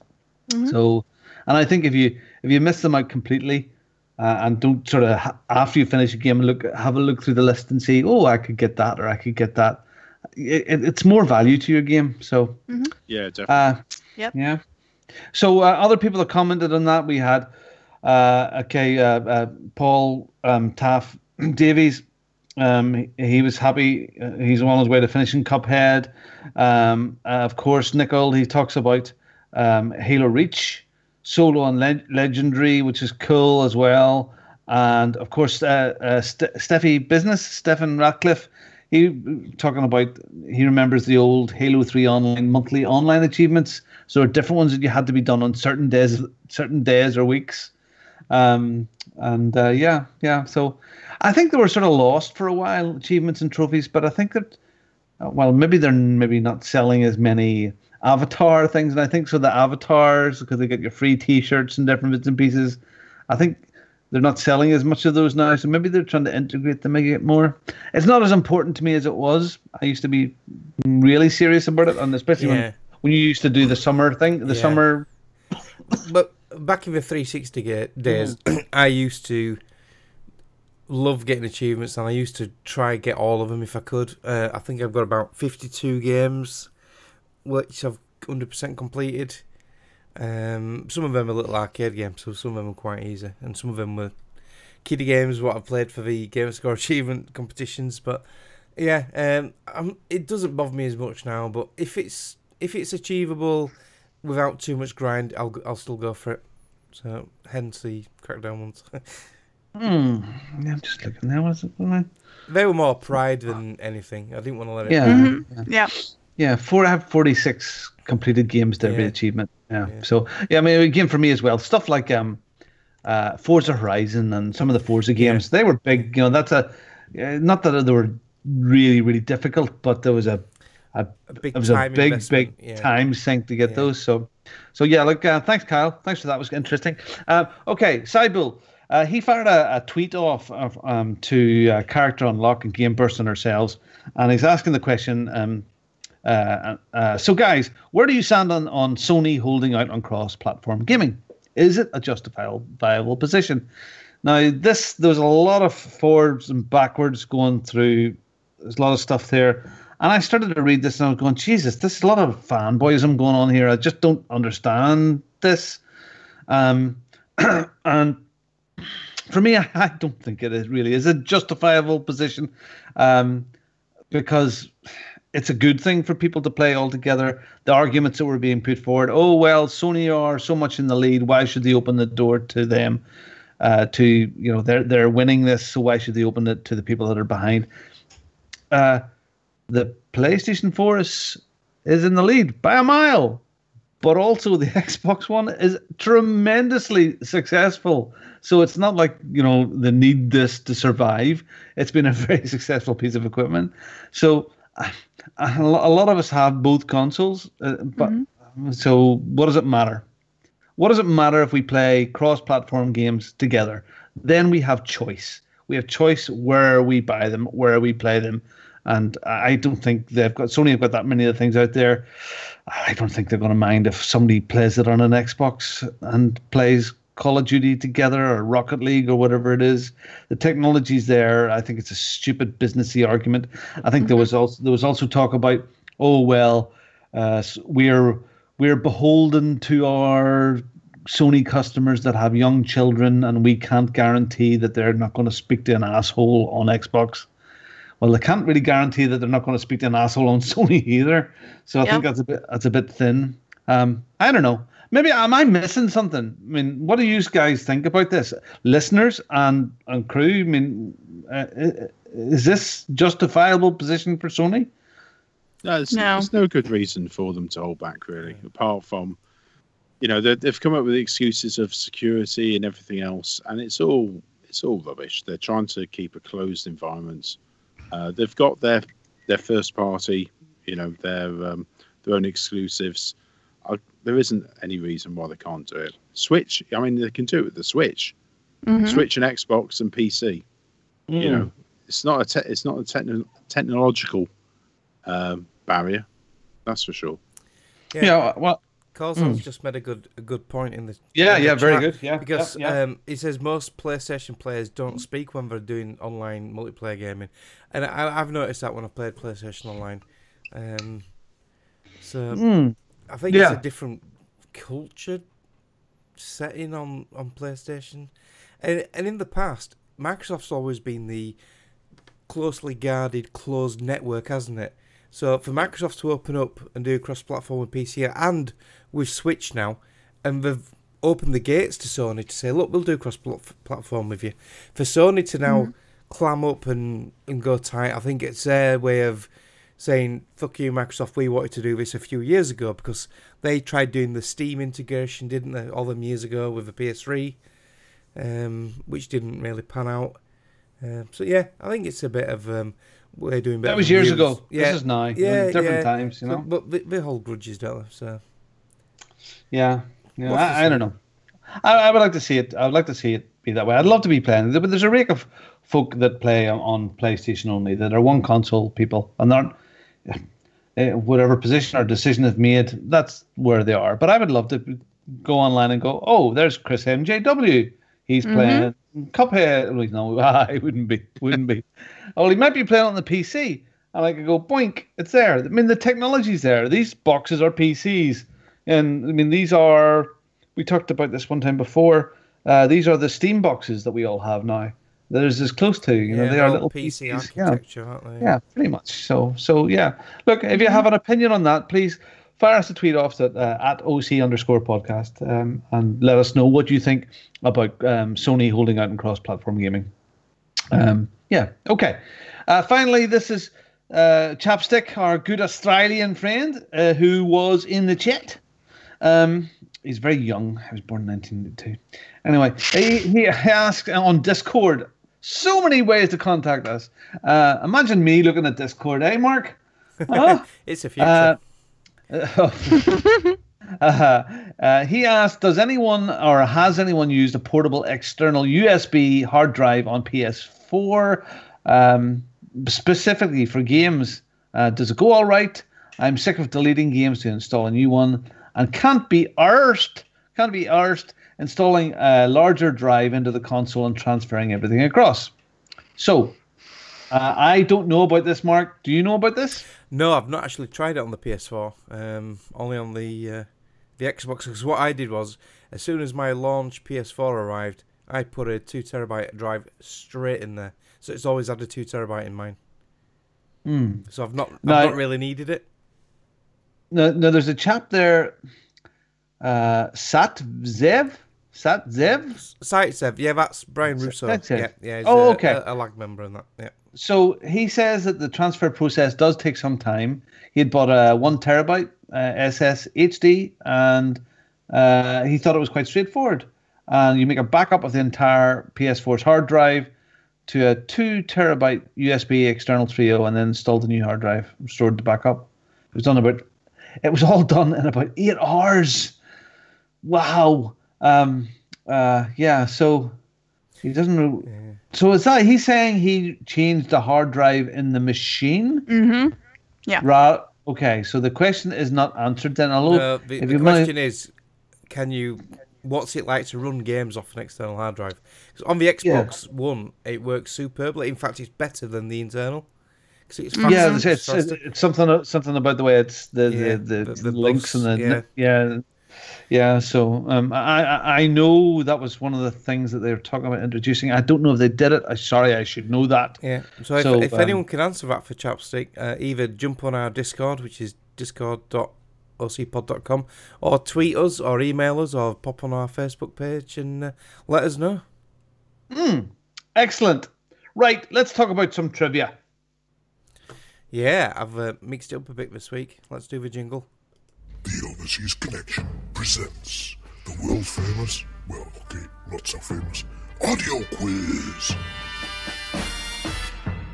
Ooh, now Mark, can I ask you just one wee thing? I should have done this before the show. Yeah. Can you give us one each, one at a time, and then we'll go instead of both? Yeah. Do it that way? Good. Yeah.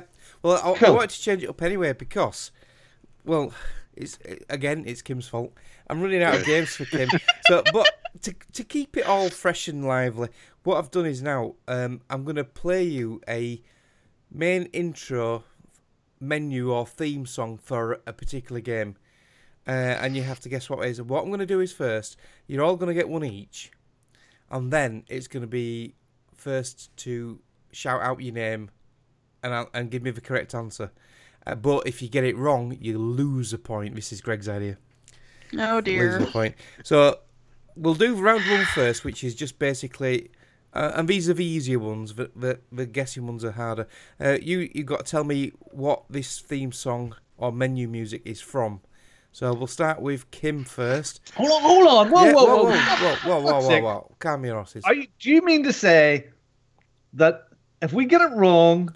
No, not on these three. These three, the buzzing in ones. If you buzz in and say, "I know that answer," and you get it wrong, that's when you lose a point. Oh wow! The first three you don't. So he's just mad because I'm in the points lead. Yeah. No, in theory, Greg could be like minus something. Well, the worst you can be is minus. You can just lose 1 point tonight because you're only going to get one each, and then there's going to be Oh no, maybe you could get more. Yeah. Yeah, that's cool. That'd be brilliant. Okay, cool. Well, see how it goes. I just wanted to mix it up. Look, I can give you them individual if you want. So. Because the issue is, Greg, if we get into minus figures, he'll explode because he just doesn't do math. Yeah. Right, Kim, you ready? Yep. And I'm gonna give you a bit more than 30 seconds if you need it. But if you know what it is, just stick your hand up and I can stop the music. And these are easy ones as well. These first ones.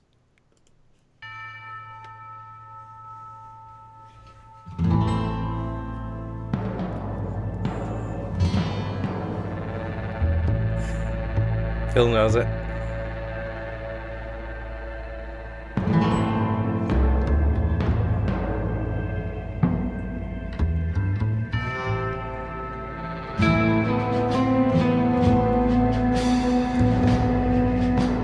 I can't give you too long, Kim. Looks like a 70s sports movie. Right?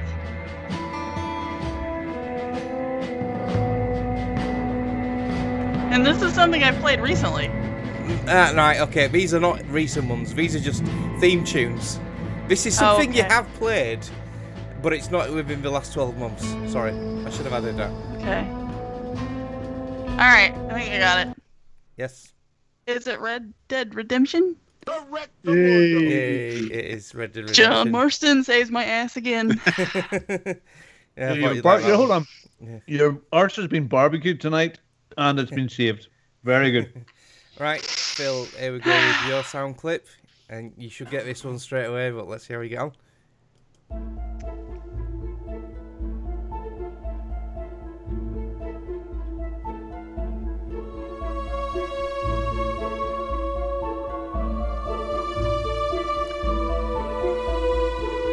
He knows it when he doesn't know a game.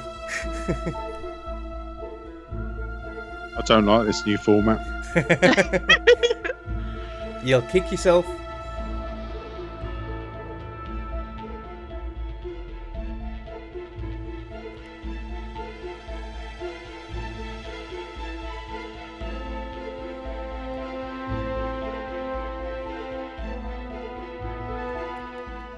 Okay, I'm going to guess. I'm not sure. Was it Alan Wake? I award you no points, and may God have mercy on your soul. Anyone else? Robin, Kim? I'm not guessing no shit because I don't know. You're going to kick yourself, Phil. It was Elite Dangerous. Oh. You know, at the beginning where the thing's just rotating and you got the menu. Yeah. Elite Dangerous. I don't usually have the volume up for that bit. Yeah, Corzan's got it in the chat. So, yeah. Very good, Corzan. Good lad. Right, Robin, are you ready for your sound clip, your intro? I don't listen. I listen to nothing. I don't listen to anything. I don't know. No, sorry. Like, shut up, Nicole. I mean, Robin, right, you ready? Okay, go.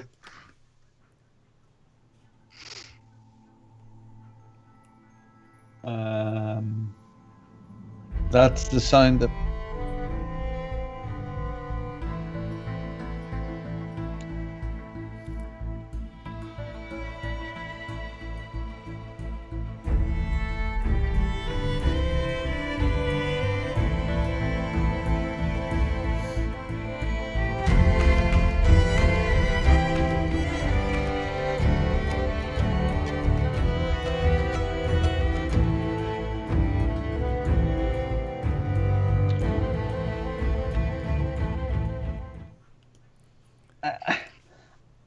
It is Game of Thrones, isn't it? Telltale.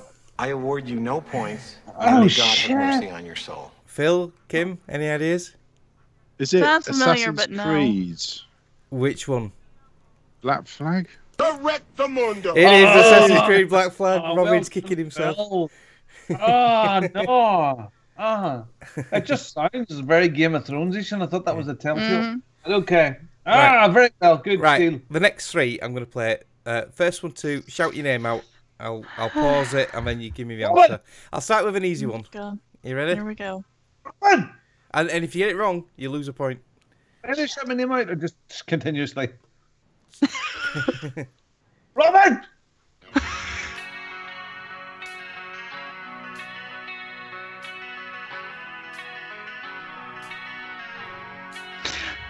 Kim? Is it Burnout Paradise? It is. She's storming in bleed. Yeah, and it's just been remastered. Oh, wow, Kim. Well done, Kim. Right, let's pick it. I've got loads to pick from. Let's see. All right, this one. Right, you ready for the next one? One more after this one.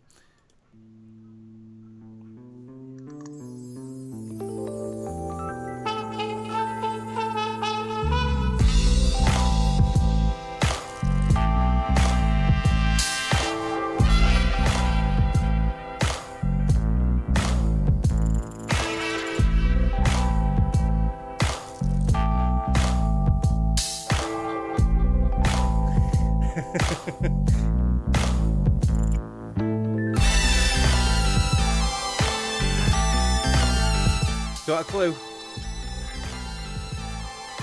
It's a massive developer. Shout your name if you want to go for it, Robin. Robin! Right. Is it Grand Theft Auto 4? Oh! I award you no points. It's Grand Theft Auto 5! Oh, no way. That sounded... 5! I meant 5! No, I said give him 4. half a point for that? No. Do we take half a point off? No. Or do we give him a point? He was so close. What would Greg do? San Andreas. He wouldn't give him it. No, he wouldn't. He'd take the point off him. Right, but he's because you were so close, I won't take the point off you. So, but you're still in second place for 6. So, all right, okay, yeah. Thank you. Yeah, GTA 5. That. Welcome to Los Santos is the title of that one. Corzan thought it was San Andreas. So yeah, right. What we're gonna pick for the last one? We'll go for you've 2 tough ones there, so we'll go for an easy one. All right, you ready?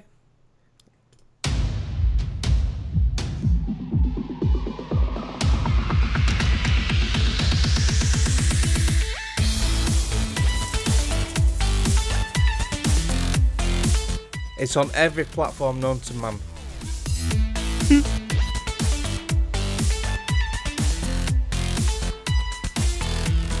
It was free on PlayStation before it came to Xbox. Massive following. Whoa! Robin! Yes, Robin. Rocket League. Yay! Well done, Robin. Phew. Robin was it. There you go, Kim. I'm coming up your barbecued behind. So the leaderboard still stands at Kim storming the lead with 11, Robin with 7, Phil tied with Greg at 4, Fraser on 2, and Nicole on 1. So well done. Oh, excellent. Yeah, do you prefer that, or do you prefer the clips of the games you've played? No, that's good. That's good. Yeah. That's good because we've all touched those. That's good. Yeah. I've got plenty more for next week. So. Oh, brilliant. I know. So my notes aren't updating, so that's why that wasn't changing. So because I see that you changed the scores and it hasn't updated, so that's why it's weird with me. New releases. Kim talked about what's coming out from St. Patrick's Day, the 17th of March, until the Lucky Charms are finished, and the finishes on the 23rd of March. What's coming out? Our new releases are Assassin's Creed Rogue Remastered for the PS4 and Xbox One on March 20th. Attack on Titan 2 for the PS4, Xbox One, PC, and Switch also on the 20th. And a big one, Sea of Thieves for the Xbox One and PC on the 20th. Titan Quest, which is one I'm interested in, for the PS4 and Xbox One, also on the 20th. A Way Out on the PS4, Xbox One, and PC on the 23rd. Detective Pikachu. Now he's a detective? Really? All right. Detective Pikachu for the 3DS on the 23rd. Also, we have Ni no Kuni 2. Revenant Kingdom. Nino. I prefer Ni because, you know. Anyway. Nice shrubbery. Revenant Kingdom, PS4 and PC on the 23rd. Wow. Oh, there's another one. There's another one, King. You got to scroll. I'm scrolling. Oh, another one. Oh, this is a great one. Pure Farming 2018 for the PS4, Xbox One, and PC on the 23rd. Hey, Robin, you can get that. I mean, you can grow some potato. So what's this? What's this Titan Quest, Kim? What you're excited for? It's a little like Diablo, I think, if I remember right from the article I read. So It's a lot like Diablo 3, so I'm looking forward to it. What a week. So this is it starting up now. So the long-awaited and much-trailed Sea of Thieves is coming. I have it pre-ordered, ready to roll. So I'll be looking for some other pirates to join me next weekend. Did you look into getting a refund for that? Because you got Game Pass now. Or are you bothered? Nah. You get some bonuses, don't you? Expensive bonuses. I wiped my bum with $50, you know. So no, I didn't. No. Yeah. And also A Way Out, I'm very interested in, which is the cool. But the only problem is it's the co-op and yeah. So, but maybe. And I know who will be most interested in me. No Cooney, of course. Mr. Williams. Mr. Williams, Chris MWW from the Games Men. I'm interested in Assassin's Creed Rogue Remastered. Sorry, it's the Boss Wolf. Mm-hmm. It's the Boss Wolf. He's from the Boss Wolf. Yes, Wolf. Yeah. Nee. Please. Yeah, Nee. Yeah. The Knights of Nee. That's a lovely shrubbery. But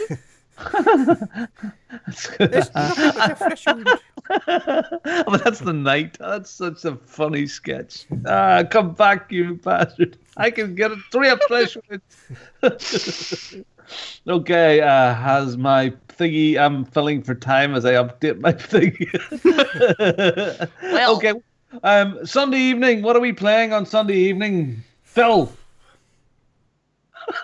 No pressure. No pressure. On the spot, Phil. Homescapes and Gardenscapes. Is it a multiplayer? If you want a free Brazilian, head down to Birmingham. We could do some PUBG or some Rainbow Six on PS4 and Xbox. Yeah, we could play something different. We could play some Battlefront. Oh yeah, Battlefront or some NBA Jam. I've not played any Battlefront. Ooh, shakalaka! We could play some Titanfall 2. Oh yeah, I haven't played that for it. I love Titanfall 2. All right. So if you see Phil or Mark or Kim or myself or Nicole or Gregory on at around 7 to 8 o'clock to 9 o'clock UK time on Sunday evening, jump in and we'll be playing something together. We'll be playing with each other, and we'd like to play with you too. All right. Victory achieved. When you finish a game, you take a selfie of yourself with the credits in the background. Generally, we only accept rude photographs of parts of your body which are not, but if you want to send us your face, that's okay. So the idea behind this is finish your games. You bought them, finish them. Finish the story to the credits and send that off to @OC_podcast on Twitter with the hashtag victory achieved, and we will do our very best to give you money. And in fact, the next draw is coming very soon. It's coming on the 31st of March, and you could win 20, not 30. 30's no good. 20's better. $20 or £15 for a gift card for PSN or XBL or Steam or for that Nintendo toy or whatever you want. We'll get it to you. We'll send you some cardboard. Yeah, it's funny. I was in the shop this week and I seen the Labo stuff up there. They're running videos looking for it, waiting for it to come in. It's funny. I sell a piece of equipment, a very expensive piece of equipment, and it's called a Labo, and it has nothing to do with this. Okay, people that finished games this week. Martin C. 1984, good lad. He finished the Turing test. Finished that myself. Interesting game, Portalish like. It's a good game. I heard Duke and the veteran gamers, that crap pile of dickheads over there. That it's the first time I see one of them, I'm going to put them on the floor. He was saying it was a very, very fantastic story-driven game, and with lots of humanistic, liberal, lefty, Nancy flipping ideas. I thought it was a pretty good game.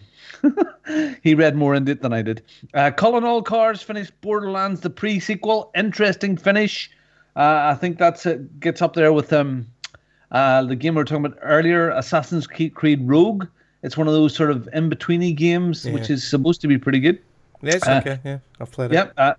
Caliburn M finished on Munter Hunter World, and Denick TQ also finished Munter Hunter World. So good stuff. And the person who finished the loveliest game in the world is our own little princess, John Mouse. John Mouse, he finished Sparkle 2. Oh, John, that is lovely. What a good lad. And for all of those people that finished your games this week, you clever, clever people, Greg has a message for you. You all have a victory's achieved. Victory's achieved. You have one. A victory's achieved. We just can't get away from him.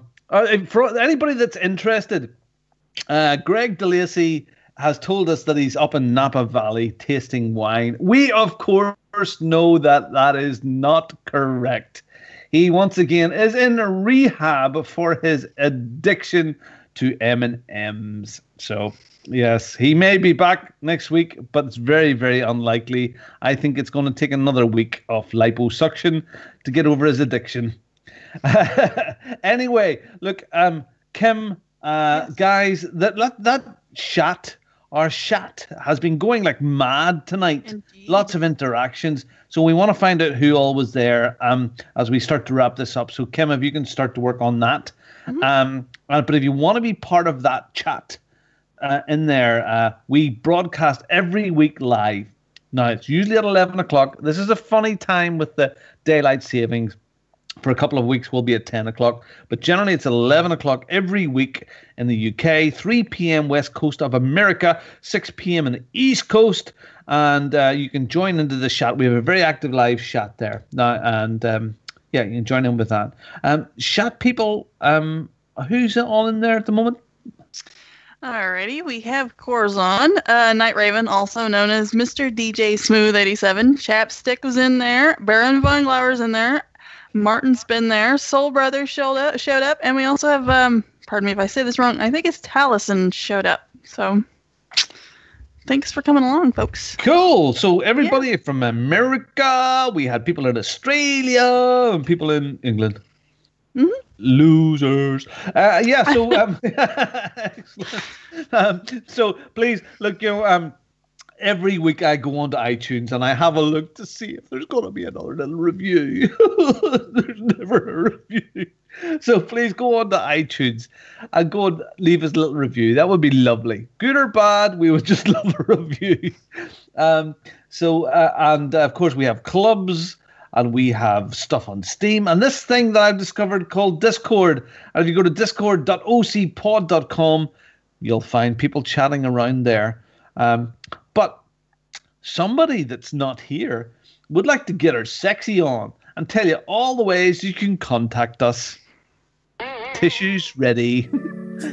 You like us, we like you. See where I'm going with this? Follow us on Twitter at OC_podcast. Check us out on Facebook, fb.ocpod.com, or email us, podcast@ocpod.com. We'd love to hear from you.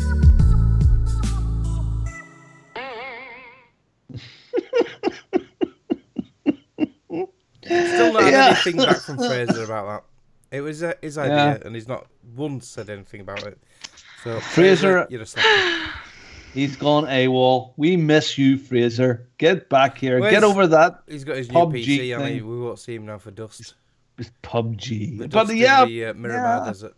Yeah, but he's fallen away from all of his podcasting ventures, so that's sad. Come back, Fraser. People love Fraser. Fraser, come back, baby. Anyway, let's get this thing shut up because it's no longer... It's St. Patrick's Day here for another 8 minutes. Ooh. Mm-hmm. So quickly, let's get it shut up quick before I can get pissed. Kim, is there anybody you'd like to shout out in this night's podcast? Well, sure. You guys. I mean, sure. That was very like me. Sure. Yeah.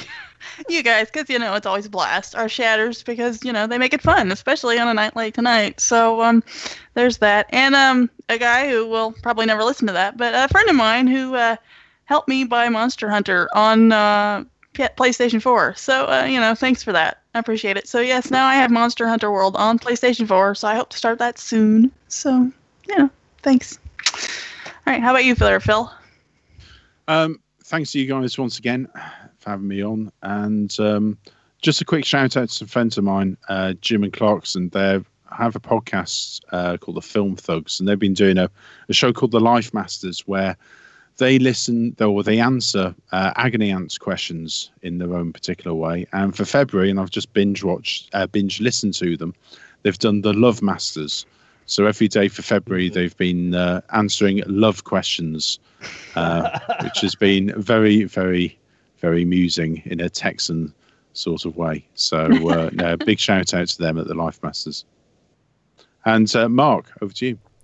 Shout out you guys and shout out everyone in the chat tonight.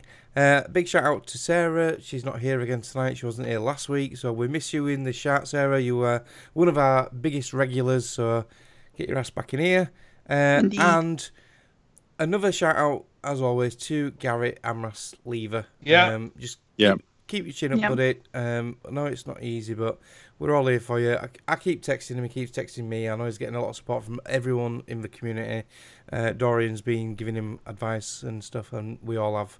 So yeah, just keep your chin up, buddy. I'll let you take us out, Robin. Yeah, well, I was in touch with Gary as well this week because I failed to get my steak and a blowjob on my steak and blowjob day.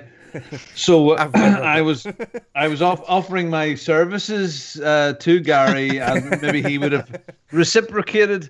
Did you a fine steak, Robin? Yes, indeed, a lovely slab of meat, and it would have been very, very tasty, Gary. So yeah, it looks like that's like an open offer, Gary. So if you want to,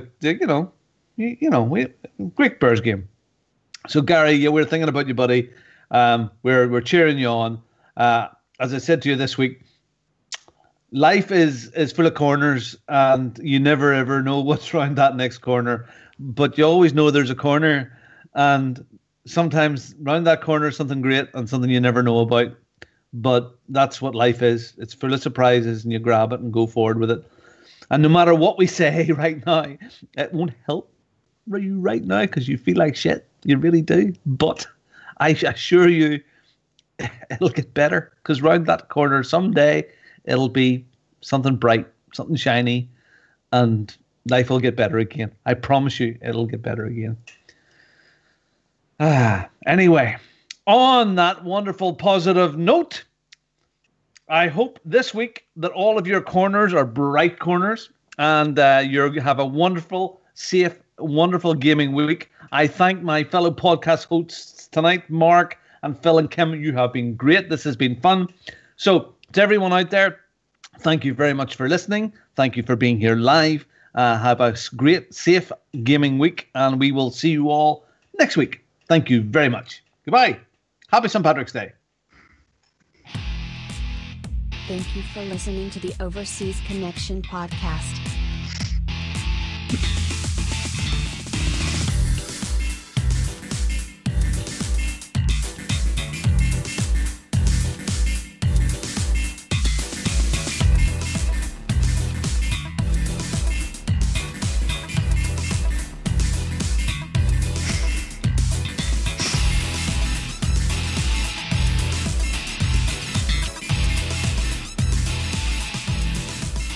See you same time next week.